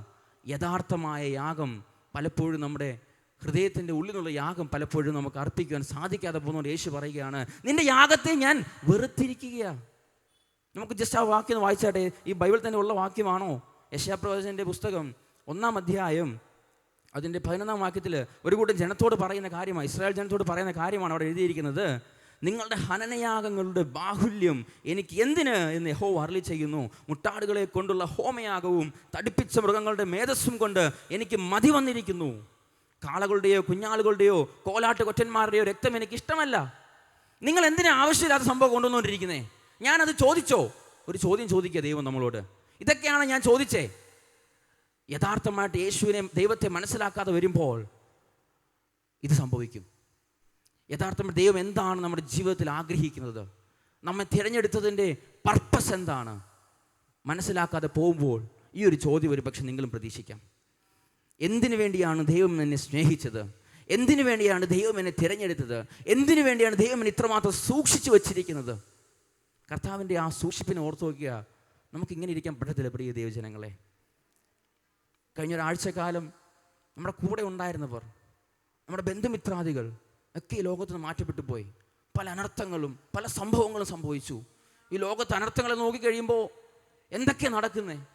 പക്ഷേ ഈ ഒരവസ്ഥയിലും ഇത്രയും ആരോഗ്യത്തോടു കൂടി, ഇത്രയും സന്തോഷത്തോടെ ദൈവത്തെ സ്തുതിക്കുവാൻ, കർത്താവേ അങ്ങേക്ക് നന്ദി എന്നൊരു വാക്ക് പറയുവാൻ ഈ സമയം നമുക്ക് ദൈവം ഇടയാക്കിയില്ലേ? അത് ഓർക്കുമ്പോൾ ആ സൂക്ഷിപ്പിനെ നമുക്ക് ആഴത്തിൽ ഇനിയും കുറച്ചുകൂടെ മനസ്സിലാക്കണം. ഇവിടെ പറയുകയാണ്, എന്തിനാ ഈ യാഗങ്ങളൊക്കെ? ഞാൻ ചോദിച്ചോ ഇതൊക്കെ? ഞാൻ എന്താ എക്സ്പെക്ട് ചെയ്യുന്നത്? ദൈവം ഇവിടെ പറഞ്ഞിട്ടുണ്ട്. യെശയ്യാ പ്രവാചകനോട് പറയുകയാണ്, അതിൻ്റെ 17-ാമത്തെ വാക്യം പറയുകയാണ്, പ്രിയ ദൈവമക്കളെ, നിങ്ങൾ നന്മ ചെയ്യുവാൻ പഠിപ്പിൻ, ന്യായം അന്വേഷിപ്പിൻ, പീഡിപ്പിക്കുന്നവനെ നേർവഴിക്കാക്കുവിൻ, അനാഥന് ന്യായം നടത്തിക്കൊടുപ്പിൻ, വിധവയ്ക്ക് വേണ്ടി വ്യവഹരിപ്പിൻ. അയ്യോ, എന്തൊക്കെ കാര്യങ്ങൾ കിടപ്പുണ്ട്. ഇതൊക്കെ വിട്ടിട്ടാണോ നിങ്ങളിവിടെ വന്നിട്ട് ഹോമയാഗം ചെയ്തുകൊണ്ടിരിക്കുന്നത്? ഉയർന്നു പൊങ്ങുന്ന പുകയൊന്നും അവിടത്തെ എന്നെ പ്ലീസ് ചെയ്യുന്നില്ല, എന്നെ സന്തോഷിപ്പിക്കുന്നില്ല. എനിക്ക് മതി വന്നിരിക്കുക. പ്രിയ മക്കളെ, ദൈവം പറയുക അവിടെ നിന്ന്, ഇസ്രായേൽ മക്കൾ അവിടെ നിന്ന് കൊടുത്തുകൊണ്ടിരിക്കുക, ഹോമയാഗങ്ങളും തടിപ്പിച്ച കാളയെ കൊടുത്തുകൊണ്ടിരിക്കുക. പക്ഷേ ഇത് ദൈവത്തിന് ഇഷ്ടപ്പെടുന്നുണ്ടോ എന്ന് പലപ്പോഴും അവർ ചോദിക്കാൻ മറന്നുപോയി. പ്രിയ ദൈവമക്കളെ, നാം കൊടുക്കുന്ന യാഗങ്ങൾ, അർപ്പിക്കുന്ന മഹത്വം എത്രമാത്രം യഥാർത്ഥമാണ്? ദൈവം ആഗ്രഹിക്കുന്നത് ചെയ്തിട്ടാണോ ഇതൊക്കെ നാം ചെയ്യുന്നേ? ഈ സമൂഹത്ത് പീഡിപ്പിക്കപ്പെടുന്ന എത്രയോ ജനങ്ങളുണ്ട്. അവരുടെ അടുത്ത് പോയിട്ട് ഈ സ്നേഹം, നമ്മൾ അനുഭവിച്ച ഈ സ്നേഹത്തെ പറയാൻ എത്ര പേർക്ക് പറ്റിയിട്ടുണ്ട്? നാം സന്തോഷത്തോടെ ഇരിക്കുക ഇവിടെ അല്ലേ? എത്രമാത്രം ആരോഗ്യത്തോടെ ദൈവം നാം നടത്തുന്നുണ്ട്. ഓരോ ദിവസവും പ്രാർത്ഥിക്കുമ്പോൾ യേശു പക്ഷേ നമുക്ക് പല കാര്യം തരുന്നുണ്ട്. പക്ഷേ ആ യേശുവിനെ, ഉപദ്രവിക്കപ്പെടുന്നവരുടെ അടുത്ത് പോയിട്ട് സഹായകനായ യേശുവിനെ, രോഗസൗഖ്യദായകനായ യേശുവിനെ അവർക്കും പങ്കുവയ്ക്കുവാൻ നമ്മൾ ഒരിക്കലും സെൽഫിഷായി പോകരുത്. എനിക്ക് മാത്രമാണെന്ന് ചിന്തിക്കരുത് ഒരിക്കലും. ഈ യേശു ഈ ലോകത്ത് രക്ഷകനാണ്. എനിക്ക് വേണ്ടി മാത്രമല്ല നമുക്ക് വേണ്ടിയാണ് യേശു വന്നത്. പക്ഷേ അത് സെൽഫിഷായി പോകരുത്. നാം അനുഭവിച്ച ഈ സ്നേഹത്തെ, നാം അനുഭവിച്ച ഈ ഒരു സന്തോഷത്തെ നമ്മുടെ അടുത്തുള്ളവർക്ക് ഒന്ന് പറയാൻ നമുക്കുള്ളൊരു ഉറപ്പുണ്ടാവണം. കാരണം യേശു ലോകരക്ഷകനാണ്. ആ ധൈര്യം വന്ന് കഴിയുമ്പോൾ യൂദ പറഞ്ഞ പോലെ പറയും, ദൈവത്താൽ സ്നേഹിക്കപ്പെട്ടവനാണ് ഞാൻ, ദൈവത്താൽ വിളിക്കപ്പെട്ടവനാണ് ഞാൻ, ദൈവത്താൽ തിരഞ്ഞെടുക്കപ്പെട്ടവനാണ് ഞാൻ. അതേ, ആകാശത്തിൻ്റെ കീഴിൽ മനുഷ്യരുടെയിൽ നൽകപ്പെട്ട ഒരേ ഒരു നാമം, രക്ഷയ്ക്കായി നൽകപ്പെട്ട ഒരേ ഒരു നാമം, അത് നമ്മുടെ യേശു ക്രിസ്തുവിൻ്റെ നാമമാണ്. മറ്റൊരു നാമവുമില്ല. ആ നാമത്തെ പറയാൻ എന്തിനാ പ്രിയതയെ നമ്മൾ മടിക്കേണ്ടത്? നമ്മുടെ കൂട്ടുകാർ പറഞ്ഞ നമ്മൾ എന്തിനാ മടിക്കുന്നേ? നമ്മുടെ ബന്ധുക്കളോട് പറയാൻ എന്തിനാ മടിക്കുന്നേ? അവരും രക്ഷിക്കപ്പെടട്ടെ, അവരും സ്നേഹിക്കപ്പെടട്ടെ, അവരും തിരഞ്ഞെടുക്കപ്പെട്ടവരാണ്. അതവർ പലപ്പോഴും അറിയാതെ പോകുന്നതുകൊണ്ടാണ് അറിയാതെയുള്ള ഹോമയാഗങ്ങളെ അർപ്പിച്ചുകൊണ്ടിരിക്കുന്നത്. ആ സ്നേഹത്തെ അടുത്തറിഞ്ഞ് നാം അവരോട് പങ്കുവയ്ക്കാൻ മടിക്കരുത്. ആ സ്നേഹത്തെ പങ്കുവയ്ക്കാൻ മടിക്കരുത്. ആരാണ് ദൈവമെന്ന് നാം അടുത്തറിഞ്ഞതിനെ അവരും അടുത്തറിയട്ടെ. ദൈവത്താൽ സ്നേഹിക്കപ്പെട്ടവരാണ് പ്രിയ മക്കളെ നാം ഇന്ന് കേട്ടതുപോലെ ആ കുളക്കരയിലേക്ക് ആരുമില്ലായിരുന്നു. ആരും അടുത്തോട്ട് പോകാൻ ആരുമില്ല, തിരിഞ്ഞു നോക്കുന്നില്ല. എല്ലാവരും സെൽഫിഷായി. കുളം കലക്കുമ്പോൾ ഞാൻ രക്ഷപ്പെടണം, കുളം കലക്കുമ്പോൾ ഞാൻ രക്ഷപ്പെടണം, അത് മാത്രമായിരുന്നു. പക്ഷേ യേശു അങ്ങനെയല്ല ചെയ്തത്. യേശു എന്താ ചെയ്തേ? അവൻ്റെ അടുത്ത് പോയി അല്ലേ, എന്നിട്ട് ചോദിച്ചു, മോനെ നിനക്ക് സൗഖ്യമാകുവാൻ മനസ്സുണ്ടോ? ആ യേശുവിൻ്റെ സ്നേഹം നമ്മിൽ വരട്ടെ. അനേകർ രോഗികളായും അനേകർ കഷ്ടത്തിലും ബുദ്ധിമുട്ടിലും കിടപ്പുണ്ട്. അവർ അടുത്ത് പോയിട്ട് ഒന്ന് ചോദിക്കാൻ നമുക്ക് മനസ്സുണ്ടോ? മകനെ, മകളെ, നമ്മുടെ ബന്ധുക്കളാവാം, കൂട്ടുകാരാവാം, ചാർച്ചക്കാരാവാം, അവരോട് പറയാം, നിനക്ക് മനസ്സുണ്ടോ ഈ യേശുവിനെ ഒന്ന് അറിയുവാൻ? ഞാൻ അനുഭവിച്ച സന്തോഷത്തെ നിനക്ക് മനസ്സിലാക്കാൻ നിനക്ക് ആഗ്രഹമുണ്ടോ? ഒരു ചോദ്യം നിങ്ങൾക്ക് ചോദിക്കാൻ പറ്റുമോ? കർത്താവിനാൽ സ്നേഹിക്കപ്പെട്ട പ്രിയ ദൈവജനമേ, നാം അതിന് ധൈര്യമുള്ളവരായിരിക്കണം. അപ്പോസ്തലപ്രവൃത്തി പുസ്തകത്തിൽ ജനങ്ങൾക്ക് നൽകിയൊരു ധൈര്യം എന്തെന്നറിയാമോ? അത് പരിശുദ്ധാത്മാവിൻ്റെ ശക്തിയാണ്. പരിശുദ്ധാത്മാവിൻ്റെ ശക്തി അവർ പ്രാപിച്ചു കഴിഞ്ഞപ്പോൾ അടങ്ങിയിരിക്കാൻ പറ്റിയില്ല. അന്ന് മാളിക മുറിയിൽ ആ ശക്തി അവർ പ്രാപിച്ചു കഴിഞ്ഞപ്പോൾ പുറത്തുള്ളവരൊക്കെ കാണുകയാണ്, ഇവരെന്താ ഈ ചെയ്യുന്നേ? ഇവരെന്തൊക്കെയാണ് കാണിച്ചു കൂട്ടുന്നേ? ഇവർ മദ്യപിച്ചിരിക്കുകയാണോ? മനുഷ്യർ പലരും പറയും. കാരണം ഇതിനെ അനുഭവിക്കുന്നത് നമ്മളാണ്. ഈ അനുഭവത്തെ അനുഭവിക്കാതിരിക്കുന്നതുകൊണ്ട് അവരങ്ങനെയൊക്കെ പറയുന്നേ. പക്ഷേ ആ അനുഭവത്തിലേക്ക് അവരും കൂടെ കടന്നു വരുമ്പോൾ അവർ പറയും, അതേ, മറ്റൊരുത്തനിലും രക്ഷയില്ല, നാം രക്ഷിക്കപ്പെടുവാൻ ആകാശത്തിൻ്റെ കീഴിൽ മനുഷ്യരുടെ നൽകപ്പെട്ട ഒരേ ഒരു നാമം, അത് ഞാൻ അറിഞ്ഞ ഈ യേശുവിൻ്റെ നാമമാണ്. അതവരും പറയും. നമ്മൾ പറയാതെ അവരോട് ആര് പറയും? കാരണം നമ്മളെ ഏൽപ്പിച്ചേക്കുന്നേ. ഒരു പോസ്റ്റ്മാൻ്റെ ജോലി എന്താണ്? ആ പിൻ നമ്പറിനകത്തുള്ള ആൾക്കാരുടെ എടുത്ത് പോസ്റ്റിൽ കൊടുക്കേണ്ട ഉത്തരവാദിത്വം ആരുടെയാ? ആ പോസ്റ്റ്മാൻ്റെയാ. വേറെ ആരെങ്കിലും ചെയ്യുമോ അത്? ഈ ഏരിയയിൽ വേറെ അപ്പുറത്തെ ലൊക്കാലിറ്റി ആൾക്കാർ ഈ പോസ്റ്റ്മാൻ ചെയ്യുമോ? ഞാൻ ചോദിച്ച ചോദ്യം മനസ്സിലായോ? നിങ്ങൾ കണ്ടപ്പോൾ എനിക്ക് തോന്നി ഞാൻ ചോദിച്ച ചോദ്യം മനസ്സിലാകാത്ത പോലെ പോരുന്നു. എനിക്ക് ഡൗട്ടായിപ്പോയി. ഈ ഏരിയയിൽ വേറെ ആരും വന്ന് ഇനി പോസ്റ്റ്മാൻ നിൽക്കത്തില്ല. ഈ ഏരിയ നിങ്ങൾ പോസ്റ്റ്മാൻ ആക്കി വെച്ചേക്കുക. നിങ്ങളുടെ ഉത്തരവാദിത്വം എന്താ? പോസ്റ്റ് ഇറക്കി നോക്കാനാണോ പോസ്റ്റ്മാൻ്റെ ഉത്തരവാദിത്വം? എൻവലപ്പ് അഴിച്ച് നോക്കണോ നിങ്ങൾ? വേണ്ട. ആ എൻവലപ്പ് തരുന്നതിനെ കൊണ്ട് കൊടുക്കേണ്ട ഉത്തരവാദിത്വം നിങ്ങൾക്കുണ്ട്. ആ ഉത്തരവാദിത്വം ചെയ്തില്ലെങ്കിൽ, ഞാൻ ഒരു ചോദിക്കട്ടെ, ഈ പോസ്റ്റ്മാൻ ഈ ഉത്തരവാദിത്വം ചെയ്തില്ലെങ്കിൽ എന്ത് പറ്റും? ഗവൺമെൻറ് ആക്കി വെച്ചിരിക്കുക ഈ ഒരു പോസ്റ്റ്മാനെ കൊണ്ടെത്തിക്കണം അല്ലേ? ഈ പോസ്റ്റ്മാനെ ജോലി ചെയ്തില്ലെങ്കിൽ എന്ത് പറ്റും? പിരിച്ചുവിട്ട് കഴിഞ്ഞാൽ പ്രശ്നമാണ്. പോസ്റ്റ്മാൻ്റെ ജോലി പോയി കഴിഞ്ഞാൽ കുടുംബത്തിൽ ജീവിക്കേണ്ട ഒരു മാർഗം അതാ. പ്രിയ ദൈവമക്കളെ, നമ്മൾ അറിഞ്ഞ ഈ സ്നേഹത്തെ നമ്മുടെ ഉത്തരവാദിത്തമുണ്ട്. അവനും ഈ സന്ദേശം എത്തണം, അവനിലും ഈ സന്ദേശം എത്തണം. നമ്മുടെ കയ്യിൽ സന്ദേശം തന്നേക്കുക, കൊണ്ടെത്തിക്കേണ്ട ഉത്തരവാദിത്വം നമ്മുടേതാ. അത് എത്തിച്ചില്ലെങ്കിൽ നമുക്കുള്ള ആ ഒരു പ്രതിസന്ധി നമുക്കറിയത്തില്ല. പോസ്റ്റ്മാൻ ജീവിതത്തിൽ പിന്നെ എന്താ സംഭവിച്ചത് നമുക്കറിയത്തില്ല. പക്ഷേ ദൈവം പറയുകയാണ്, എങ്കിലും ലോക അവസാനത്തോളം ഞാൻ നിങ്ങളോട് കൂടെയുണ്ട്. യെശയ്യാപ്രവാചകന്റെ പുസ്തകത്തിൽ ഇത് പറഞ്ഞതിന് ശേഷം പറഞ്ഞിട്ടുണ്ട്, നിങ്ങൾ ഈ ചെയ്തതൊക്കെ ഓക്കെ, കുഴപ്പമില്ല, നിങ്ങൾ അർപ്പിച്ചത് അറിയാതെ ചെയ്ത കുഴപ്പമില്ല, എങ്കിലും നിങ്ങളുടെ പാപങ്ങൾ എത്ര കടും ചുവപ്പായിരുന്നാലും ഹിമം പോലെ വെളുക്കും. 18-ാം വാക്യം പറയുകയാണ്, നിങ്ങളുടെ പാപങ്ങൾ എത്ര കടും ചുവപ്പായിരുന്നാലും ഹിമം പോലെ വെളുക്കും, രക്താംബരം പോലെ ചുവപ്പായിരുന്നാലും പഞ്ഞി പോലെ ആയിത്തീരും. നിങ്ങൾ മനസ്സ് വച്ച് കേട്ടനുസരിക്കുന്നുവെങ്കിൽ ദേശത്തിലെ നന്മ നിങ്ങൾ അനുഭവിക്കും. പ്രിയ ദൈവജനങ്ങളെ, ഈ വചനത്തെ നമ്മൾ വെറുതെ സാധുവാക്കി കാണരുത്. ഇതിന് ശക്തിയുള്ളതാണ്. മനസ്സുകളെ രൂപാന്തരപ്പെടുത്തുവാൻ, രോഗങ്ങളെ സൗഖ്യമാക്കുവാൻ, സ്നേഹത്തെ അവർക്ക് അടുത്തറിയുവാനൊക്കെയും കഴിവുള്ള ഒന്നാണ് ഈ വചനം. അവർ നമ്മുടെ യേശുവിനെ അറിയട്ടെ, അവർ നമ്മുടെ യേശുവിൻ്റെ സ്നേഹത്തെ മനസ്സിലാക്കട്ടെ. നമ്മുടെ ഉത്തരവാദിത്വം നമ്മുടെ മേലൊന്നുണ്ട്. ഈ ലോകത്തിൻ്റെ അറ്റത്തോളം പോയി യേശുവിൻ്റെ സാക്ഷികളാകുക. അത് ചെയ്യാൻ നാം മറന്നു പോകരുത്. അത് ചെയ്യുവാൻ നമ്മൾ മടുപ്പുള്ളവരായിരിക്കരുത്. യേശു നമ്മെ സ്നേഹിച്ചു, ആ സ്നേഹം അവരും അറിയട്ടെ. കർത്താവിനാൽ സ്നേഹിക്കപ്പെട്ടവരെ, കർത്താവിനാൽ തിരഞ്ഞെടുക്കപ്പെട്ടവരെ, കർത്താവിനെ വിളിക്കപ്പെട്ടവരെ, ദൈവം നിങ്ങൾ ഏവരെയും അനുഗ്രഹിക്കുമാറാകട്ടെ. ഈ അവസരം ഒരുക്കി തന്ന കർത്തദാസനും ഈ ദൈവസഭയോടുമുള്ള നന്ദി അറിയിപ്പിച്ചുകൊണ്ട് ഞാൻ ദൈവത്തിൽ ഇരിക്കുകയാണ്. തുടർന്ന് നിങ്ങൾ ഞങ്ങളെ ഓർത്ത് പ്രാർത്ഥിക്കണമെന്ന് അപേക്ഷിക്കുന്നു. ദൈവം നാം വരെ അനുഗ്രഹിക്കുമാറാകട്ടെ. നമ്മുടെ കരങ്ങളെ ഉയർത്തി കർത്താവിനെ സ്തുതിച്ചാട്ടെ. എല്ലാവർക്കും എഴുന്നേറ്റ് നിൽക്കാം. ഹല്ലേലൂയ. കർത്താവിനെ സ്തുതിച്ചാട്ടെ. ഞാൻ ഓരോ ദിവസവും ദൈവത്തോട് പ്രാർത്ഥിക്കും, കർത്താവേ വചനത്തിലൂടെ സംസാരിക്കണമേ. ഹല്ലേലൂയ. വളരെ അനുഗ്രഹിക്കപ്പെട്ട സന്ദേശങ്ങളൊക്കെ കേട്ടു. കർത്തദാസൻ കുളക്കരയിൽ കിടന്ന മനുഷ്യനെക്കുറിച്ച് സംസാരിച്ചു. വളരെ നല്ല ചിന്തകൾ നമുക്കന്ന് ലഭിച്ചു. ഒടുവിലായി കർത്താവദാസൻ സംസാരിച്ചു. കഴിഞ്ഞ ബുധനാഴ്ച നമ്മുടെ അഖിൽപാസ് പ്രസംഗിച്ചത് പിശാചിൻ്റെ തന്ത്രങ്ങളോട് തന്ത്രങ്ങൾ എതിർത്ത് നിൽക്കണം. ഇന്നും കർത്തദാസൻ യൂദയുടെ ലേഖനം എടുത്തിട്ട് അവിടെ തന്നെ പോയി. പിശാചിൻ്റെ തന്ത്രങ്ങൾ നോക്കണേ. യൂദയുടെ ലേഖനത്തിൽ ഭയങ്കര നിയോഗമാണ്. ഞാൻ കർത്തദാസൻ വളരെ അനുഗ്രഹിക്കപ്പെട്ട ദൂത തന്നെ പകർന്നു. 2 വാക്ക് ഞാൻ പറഞ്ഞു നമുക്ക് വേഗത്തിലൊരു പാട്ട് പാടി ആരാധിക്കാൻ പോവുക. Price the Lord. ഇത് സന്തോഷമുണ്ട്. ഒരു സാർവത്രിക ലേഖനം അല്ലെങ്കിൽ ഒരു സാർവത്രിക രക്ഷയെക്കുറിച്ച് എഴുതുവാൻ കഠിന പരിശ്രമം. നിങ്ങൾ വീട്ടിൽ പോയിട്ട് യൂദയുടെ ലേഖനം നന്നായിട്ട് മനസ്സിരുത്തി വായിക്കണം.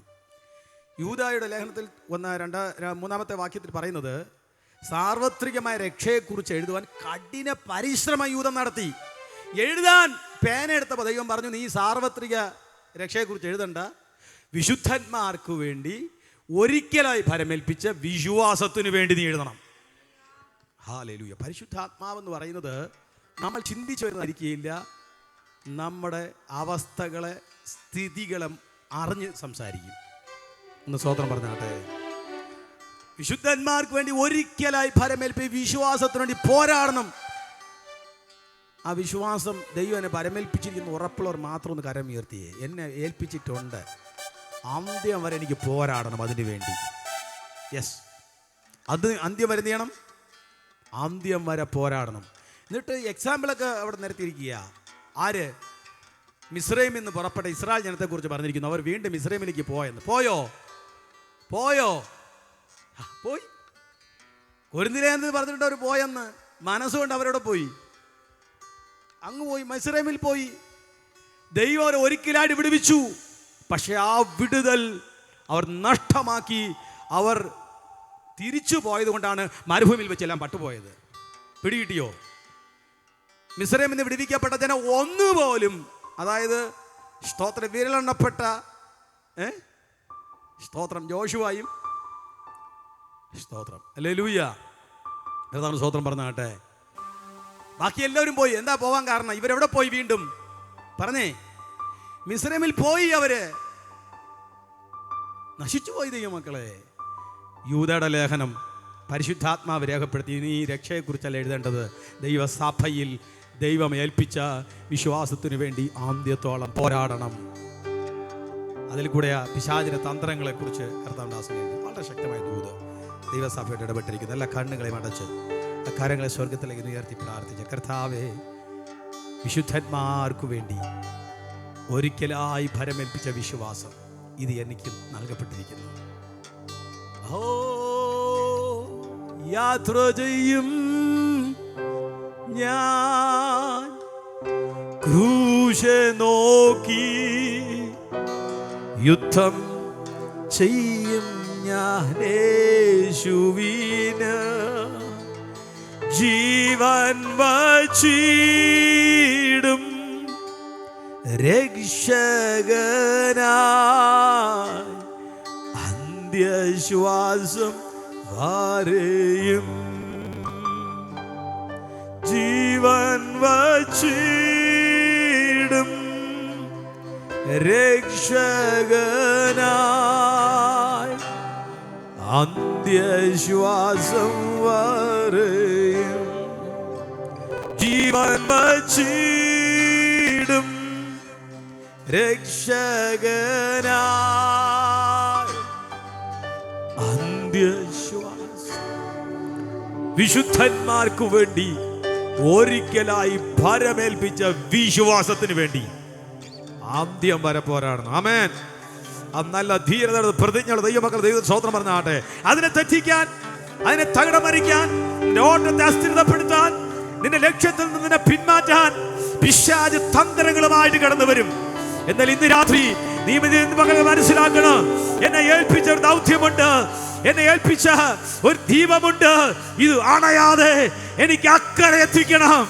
എന്നിൽ പകർന്ന ദൈവകൃപ, എന്നിൽ കത്തിച്ച ദൈവത്തിന്റെ തീ, അത് അണയാതെ എനിക്ക് അങ്ങേറ്റത്ത് എത്തിക്കണം എന്ന് ഉറപ്പുള്ള ദൈവമക്കൾ ചേർന്ന് കരങ്ങളെ അടിച്ച് നമുക്ക് ഒരുമിച്ച് പാടി കർത്താവിനെ ആരാധിക്കാം. ഹല്ലേലൂയ. ആമേൻ. ആരും മൗനമായി നിൽക്കരുത്, ഉദാസീനരായി നിൽക്കരുത്. ആത്മബലം പ്രാപിച്ച് ഇന്ന് രാത്രി ഒരുമിച്ച് മകൾക്ക് ദൈവത്തെ ആരാധിക്കണം. Hallelujah.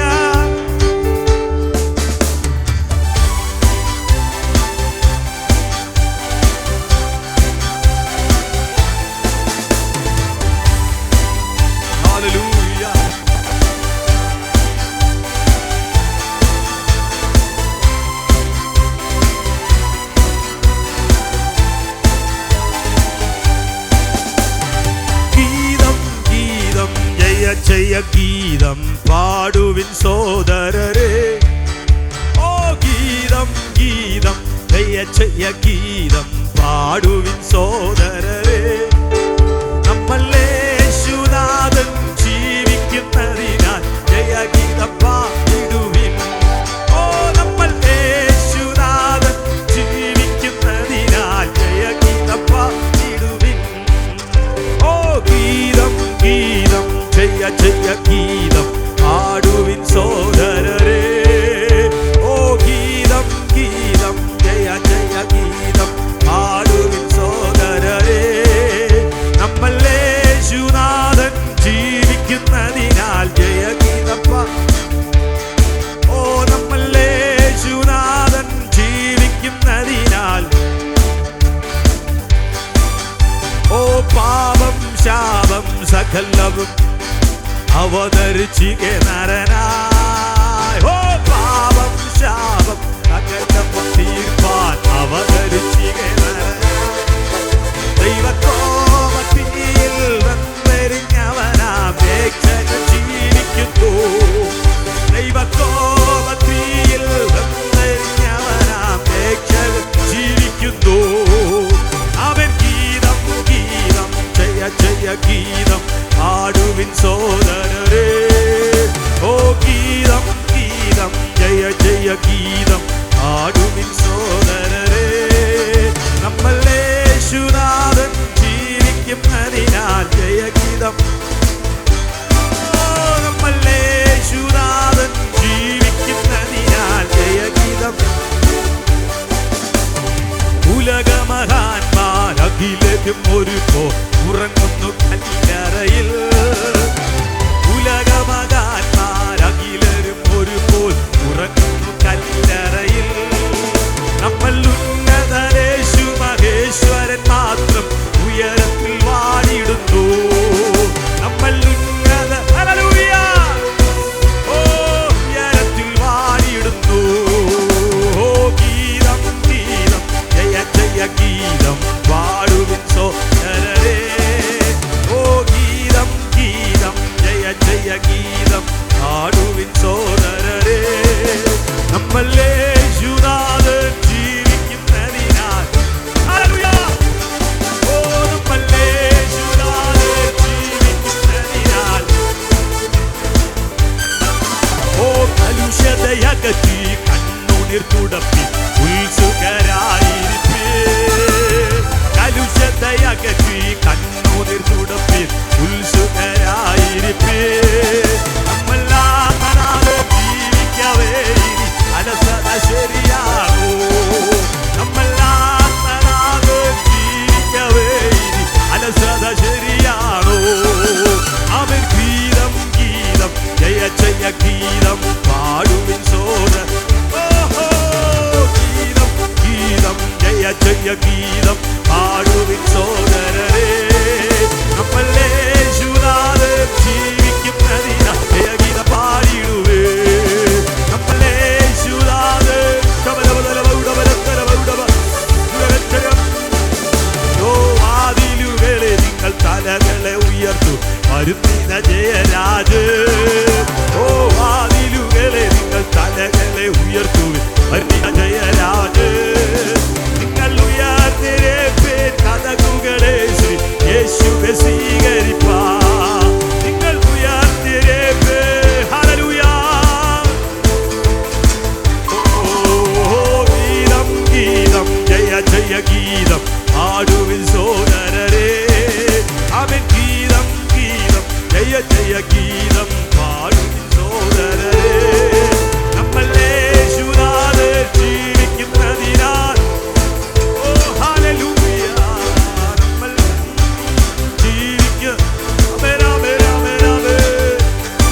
Oh Jesus. Oh hallelujah.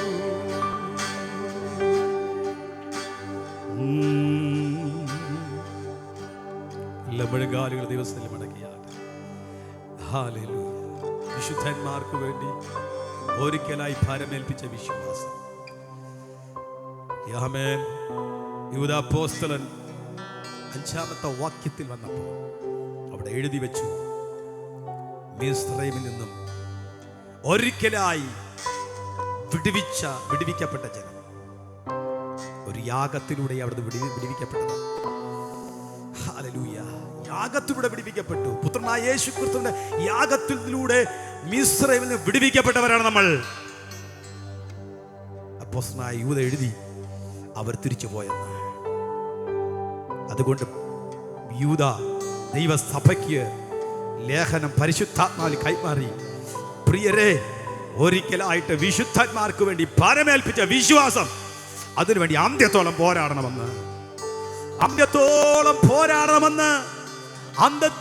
പൊരുതണമെന്ന് ഇന്ന് പകൽക്കാല വിശ്വാസത്തിന് വേണ്ടി ദൈവമേൽപ്പിച്ചതാണ്, മനുഷ്യനേൽപ്പിച്ചതല്ല. ദൈവമേൽപ്പിച്ച വിശ്വാസത്തിന് വേണ്ടി അന്ത്യത്തോളം പൊരുതണം. നമുക്ക് എത്ര പേർക്ക് നല്ല തീരുമാനമെടുക്കാൻ പറ്റും? എൻ്റെ കർത്താവിന് വേണ്ടി ആദ്യത്തോളം ഞാൻ പൊരുതും കർത്താവേ. ഒരിടത്തും എൻ്റെ മനസ്സ് മിസ്രയീമിലേക്ക് പോകത്തില്ല കർത്താവ്. മനസ്സ് പോലും പോകാൻ പാടില്ല. മനസ്സ് പോയാൽ പോലും പോയി. ഓ ഹല്ലേലൂയ. കാര്യങ്ങളൊന്ന് ഉയർത്തിപ്പിടിച്ചാട്ട് ഒരു നിമിഷം വളരെ ഹൃദ്യമായി ഈ ആരാധന തുടങ്ങുമ്പോൾ അവസാനം പരിശുദ്ധാത്മാവ് ഇവിടെ ചലിച്ചുകൊണ്ടിരുന്നു. പരിശുദ്ധാത്മാവ് നമ്മുടെ നടുവിൽ ഇടപെട്ടു. ഹല്ലേലൂയ. ഓ റബബബ ശദറബ കൃപ ചുടബര ഹദരഗടഗ ശബ്ദര ദൈവസഭ ദൈവജനഭ അങ്ങനത്തെ ഒരു കരങ്ങളിലേക്ക് ഞങ്ങൾ ഏൽപ്പിച്ചു തരികയാണ്. ഓ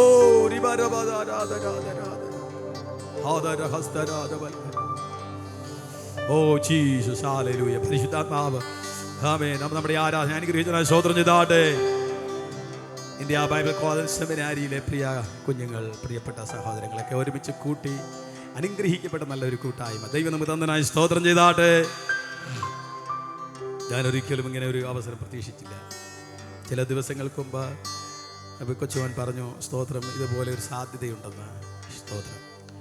പ്രത്യേകിച്ച് നിങ്ങൾക്കറിയാം, ഇവിടെ ദേവദാസന്മാർക്കോ ശുശ്രൂഷകൾക്കോ എത്ര പേര് വന്നാലും നിങ്ങൾ റിസീവ് ചെയ്യും. കഴിഞ്ഞ ആഴ്ചയും ഗസ്റ്റ് ഉണ്ടായിരുന്നു 5 പേര്. സ്തോത്രം. മിക്കവാറും ഇങ്ങനെ കഴിഞ്ഞ നാളുകളെ അപേക്ഷിച്ച് കുറവാണ്. ഇപ്പോൾ നമ്മൾ 20 days ഫാസ്റ്റിംഗ് നടക്കുമ്പോഴത്തേക്ക് എപ്പോഴും ഫുഡ് കഴിക്കാൻ തന്നെ 15-20 പേരിൽ കുറയാതെ എല്ലാ ദിവസവും കാണും. അങ്ങനെ ദേവദാസന്മാരുണ്ട്. ദൈവദാസന്മാരെ ട്രീറ്റ് ചെയ്യാൻ വേണ്ടി മാത്രം വാടകയ്ക്ക് വീട് എടുത്തിട്ടുള്ള ഒരാളാണ് ഞാൻ. നിങ്ങൾക്കറിയാം, 21 days ഫാസ്റ്റിംഗ് പ്രയറിന് വേണ്ടി മാത്രം, ദൈവദാസന്മാരെ അക്കോമഡേറ്റ് ചെയ്യാൻ വേണ്ടി മാത്രം, ദൈവമക്കളെ റിസീവ് ചെയ്യാൻ വേണ്ടി മാത്രം ഞാൻ വാടകയ്ക്ക് വീട് എടുത്തിട്ടുണ്ടായിരുന്നു. അങ്ങനെയൊക്കെ ദൈവരാജ്യത്തിന് പ്രയോജനപ്പെടേ. ഹല്ലേലൂയ. ഇന്നലെ നാളെ അതിനൊരു ഫലം നമ്മൾ കൊയ്യും. എത്ര പേർക്ക് സന്തോഷമുണ്ട്? ഹല്ലേലൂയ. കൃപ ദൈവ സാന്നിധ്യം നമ്മൾ മൂടട്ടെ. നമ്മുടെ ചിന്തകളെ ഭരിക്കട്ടെ. പരിശുദ്ധാത്മാവ് നമുക്ക് തുണയായിരിക്കട്ടെ. നമ്മുടെ യാത്രകളിൽ, നമ്മുടെ ജോലികളിൽ ഇരിക്കട്ടെ. ആമേൻ. എല്ലാ ജോലികളിലും കടൽ പണിക്ക് പോകുന്നവരുണ്ട്, വാഹനം ഓടിക്കുന്നവരുണ്ട്, ബിസിനസ് ചെയ്യുന്നവരുണ്ട്. സ്തോത്രം സ്തോത്രം. ഹല്ലേലൂയ. ഓഫീസിൽ ജോലി ചെയ്യുന്നവരുണ്ട്. വിവിധ മേഖലയിലായിരിക്കും നമ്മുടെ സഹോദരങ്ങളുണ്ട്. എല്ലാവരെയും ദൈവത്തിൻ്റെ കൃപ താങ്ങുവാൻ വേണ്ടി ഒരുമിച്ച് സ്തോത്രം ചെയ്താട്ടെ. ആമേൻ ആമേൻ. രോഗികളൊക്കെ കർത്താവ് സൗഖ്യമാക്കൊണ്ട് ചേർന്ന് സ്തോത്രം പറഞ്ഞാട്ടെ. ഹല്ലേലൂയ. ഒരു പരീക്ഷ ദൈവം നമ്മുടെ ജീവിതത്തിൽ അനുവദിച്ചാൽ അതിൻ്റെ അപ്പുറത്ത് പരിഹാരത്തെക്കാൾ ഉപരി ഞാൻ ചിന്തിക്കുന്ന ഒരു പരീക്ഷ അനുവദിച്ചാൽ അതിൻ്റെ അപ്പുറത്ത് ഒരു വലിയ ജയം ദൈവം നമുക്ക് വേണ്ടി തന്നിട്ടുണ്ട്. പരിഹാരം മാത്രമല്ല പരിഹാരത്തോടുകൂടെ ഒരു വലിയ ജയം നമുക്ക് വേണ്ടി തന്നിട്ടുണ്ട്. ആമേൻ. എത്ര സന്തോഷമുണ്ട്. ഹല്ലേലൂയ. നമുക്ക് പ്രാർത്ഥിക്കാം. പരിശുദ്ധനായ ദൈവമേ, പിതാവേ, അനുഗ്രഹിക്കപ്പെടുന്ന എല്ലാ പകൽവേളയ്ക്കായി സ്തുതിക്കുന്നപ്പാ, എടുത്തൊരു പാദപീഠത്തിലേക്ക് ഞങ്ങൾ സറണ്ടർ ചെയ്യുന്ന കർത്താവ്, ഞങ്ങളെ സമർപ്പിക്കുന്ന കർത്താവ്, ഞങ്ങൾ അടിയറ വയ്ക്കുന്ന കർത്താവ്, ഞങ്ങളൊന്നുമില്ലപ്പാ. അങ്ങ് ഞങ്ങൾ നടത്തിയ കൃപകൾക്കായി സ്തോത്രം. സഭയെ നടത്തിയതായി സ്തോത്രം. സഭയുടെ വേലിക്കെട്ടുകൾ ഒന്നുകൂടെ സ്വർഗ്ഗം ഉറപ്പിക്കണം. ദൈവജനത്തെ അവിടുന്ന് ഉറപ്പിക്കണം. യൂദാ അപ്പോസ്തലനിലൂടെ ആമേൻ ദൈവസഭയ്ക്ക് കൈമാറിയ ഈടുറ്റ ആഴമേറിയ വചനം കർത്താവെ ഞങ്ങൾ ഏൽപ്പിച്ച വിശ്വാസത്തിന് വേണ്ടി ആദ്യം വരെ പോരാടണമെന്ന് ഹല്ലേലൂയ. ഞങ്ങൾ വിളിച്ച വിളിക്കൊത്തവണ്ണം ഞങ്ങൾ അങ്ങേക്ക് വേണ്ടി ധീരതയോടെ ഈ ലോകത്തിൽ അന്ത്യശ്വാസം വലിക്കണമെന്ന് അങ്ങ് ഞങ്ങളെ തിരഞ്ഞെടുത്ത് കൃപയ്ക്കായി സ്തോത്രം. അതേ കർത്താവേ, പ്രത്യേകിച്ച് ഇന്ത്യ ബൈബിൾ കോളേജ് കടന്നു വന്ന പ്രിയ സഹോദരങ്ങൾക്ക് ഞങ്ങൾ സ്തോത്രം ചെയ്യുന്നു. കർത്താവേ, ദൈവം അവരെ വിളിച്ചല്ലപ്പാ ജാതീയ കെട്ടുകളിൽ നിന്ന്, കർത്താവേ, അവരുടെ ലോകപരമായ അവരുടെ ജീവിത മേഖലകളിൽ നിന്ന് ദൈവം അവരെ വിളിച്ച് അങ്ങയുടെ രാജ്യത്തിൻ്റെ കർത്താവേ സാക്ഷികളാക്കി, അങ്ങയുടെ രാജ്യത്തിൻ്റെ ഉദ്യോഗസ്ഥരാക്കി ദൈവം തീർത്തിരിക്കുകൊണ്ട് സ്തോത്രം ചെയ്യുന്നു. അവരുടെ പഠനം അനുഗ്രഹിക്കപ്പെടട്ടെ. ആ കോളേജിലുള്ള പ്രതിസന്ധികളുണ്ട്, അവിടുത്തെ ഞെരുക്കങ്ങളുണ്ട്, സാമ്പത്തികമായിട്ടുണ്ട്, അവരുടെ പഠനത്തിൽ പലവിധമായ പ്രതിസന്ധികളുണ്ട്. അവിടെ എല്ലാം ദൈവം അവിടെ കൈപ്പിടിച്ച് നടത്തുന്ന കർത്താവ്. തികഞ്ഞ ആത്മീയ അന്തരീക്ഷത്തിൽ ഇവർ ദൈവവചനം പഠിച്ച് ശക്തരായി പുറത്തു വരാൻ കർത്താവ് സഹായിക്കണമെന്ന് ഞങ്ങൾ പ്രാർത്ഥിച്ച് അനുഗ്രഹിക്കുന്നു കർത്താവേ. ഹല്ലേലൂയ. ഞങ്ങളെല്ലാവരെയും സമർപ്പിക്കുന്നു. ദൈവജനം സംസാരിച്ച അഭിഷേകന്മാർക്കായി ഞങ്ങളെല്ലാവരെയും ഒരുമിച്ച് സമർപ്പിക്കുന്നു. പ്രാർത്ഥന വിഷയങ്ങളെല്ലാം സമർപ്പിക്കുന്നു. അതിന് വേണ്ടി സ്തോത്രം ചെയ്യുന്നു. ഞങ്ങൾ ഒരുമിച്ച് സമർപ്പിക്കുന്നു. കൃപയാൽ ജയത്തോടെ നടത്തും. സന്തോഷത്തോടെ ഞങ്ങൾ കൈപ്പിടിക്കും. ഞങ്ങൾ ഒരുമിച്ച് സമർപ്പിക്കുന്നു. എല്ലാ പ്രാർത്ഥന വിഷയങ്ങളും തരുന്നു. പുത്രനായ യേശുവിന്റെ നാമത്തിൽ ഞങ്ങളുടെ പ്രാർത്ഥന ദൈവം നിങ്ങൾക്കും സ്വർഗീയ നല്ല പിതാവേ, അനുഗ്രഹത്തോടെ ഇപ്പോൾ അടിയാറെ യഹോവയേ, മനസ്സലിവുടയ മഹോന്നത പരനേ,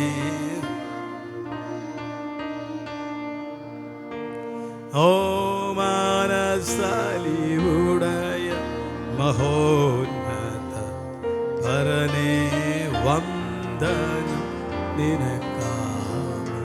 നമ്മുടെ കർത്താവിന്റെ യേശു ക്രിസ്തുവിന്റെ കൃപയും പിതാവായ ദൈവത്തിൻ്റെ സ്നേഹവും ആശ്വസിപ്പിച്ച് നമ്മെ വഴി നടത്തുന്ന പരിശുദ്ധാത്മാവിൻ്റെ നിരന്തരമായ സംസർഗവും കൂട്ടായ്മയും കാവലും നാം പ്രാർത്ഥിച്ച സകല വിഷയങ്ങളോടും ദൈവത്തിൻ്റെ പരിശുദ്ധാത്മാവ് നമ്മൾ സംസാരിച്ച ദൈവിക ആലോചനകളോടും വാഗ്ദത്തങ്ങളോടും ദൈവസഭയോടും ദൈവസഭയുടെ ഈ ഭൂമിയിലെ അവാസത്തോടും ഇന്നും എന്നേക്കും കർത്താവിൻ്റെ മഹത്വ പ്രത്യക്ഷത വരെ ഉണ്ടായിരിക്കുമാറാകട്ടെ.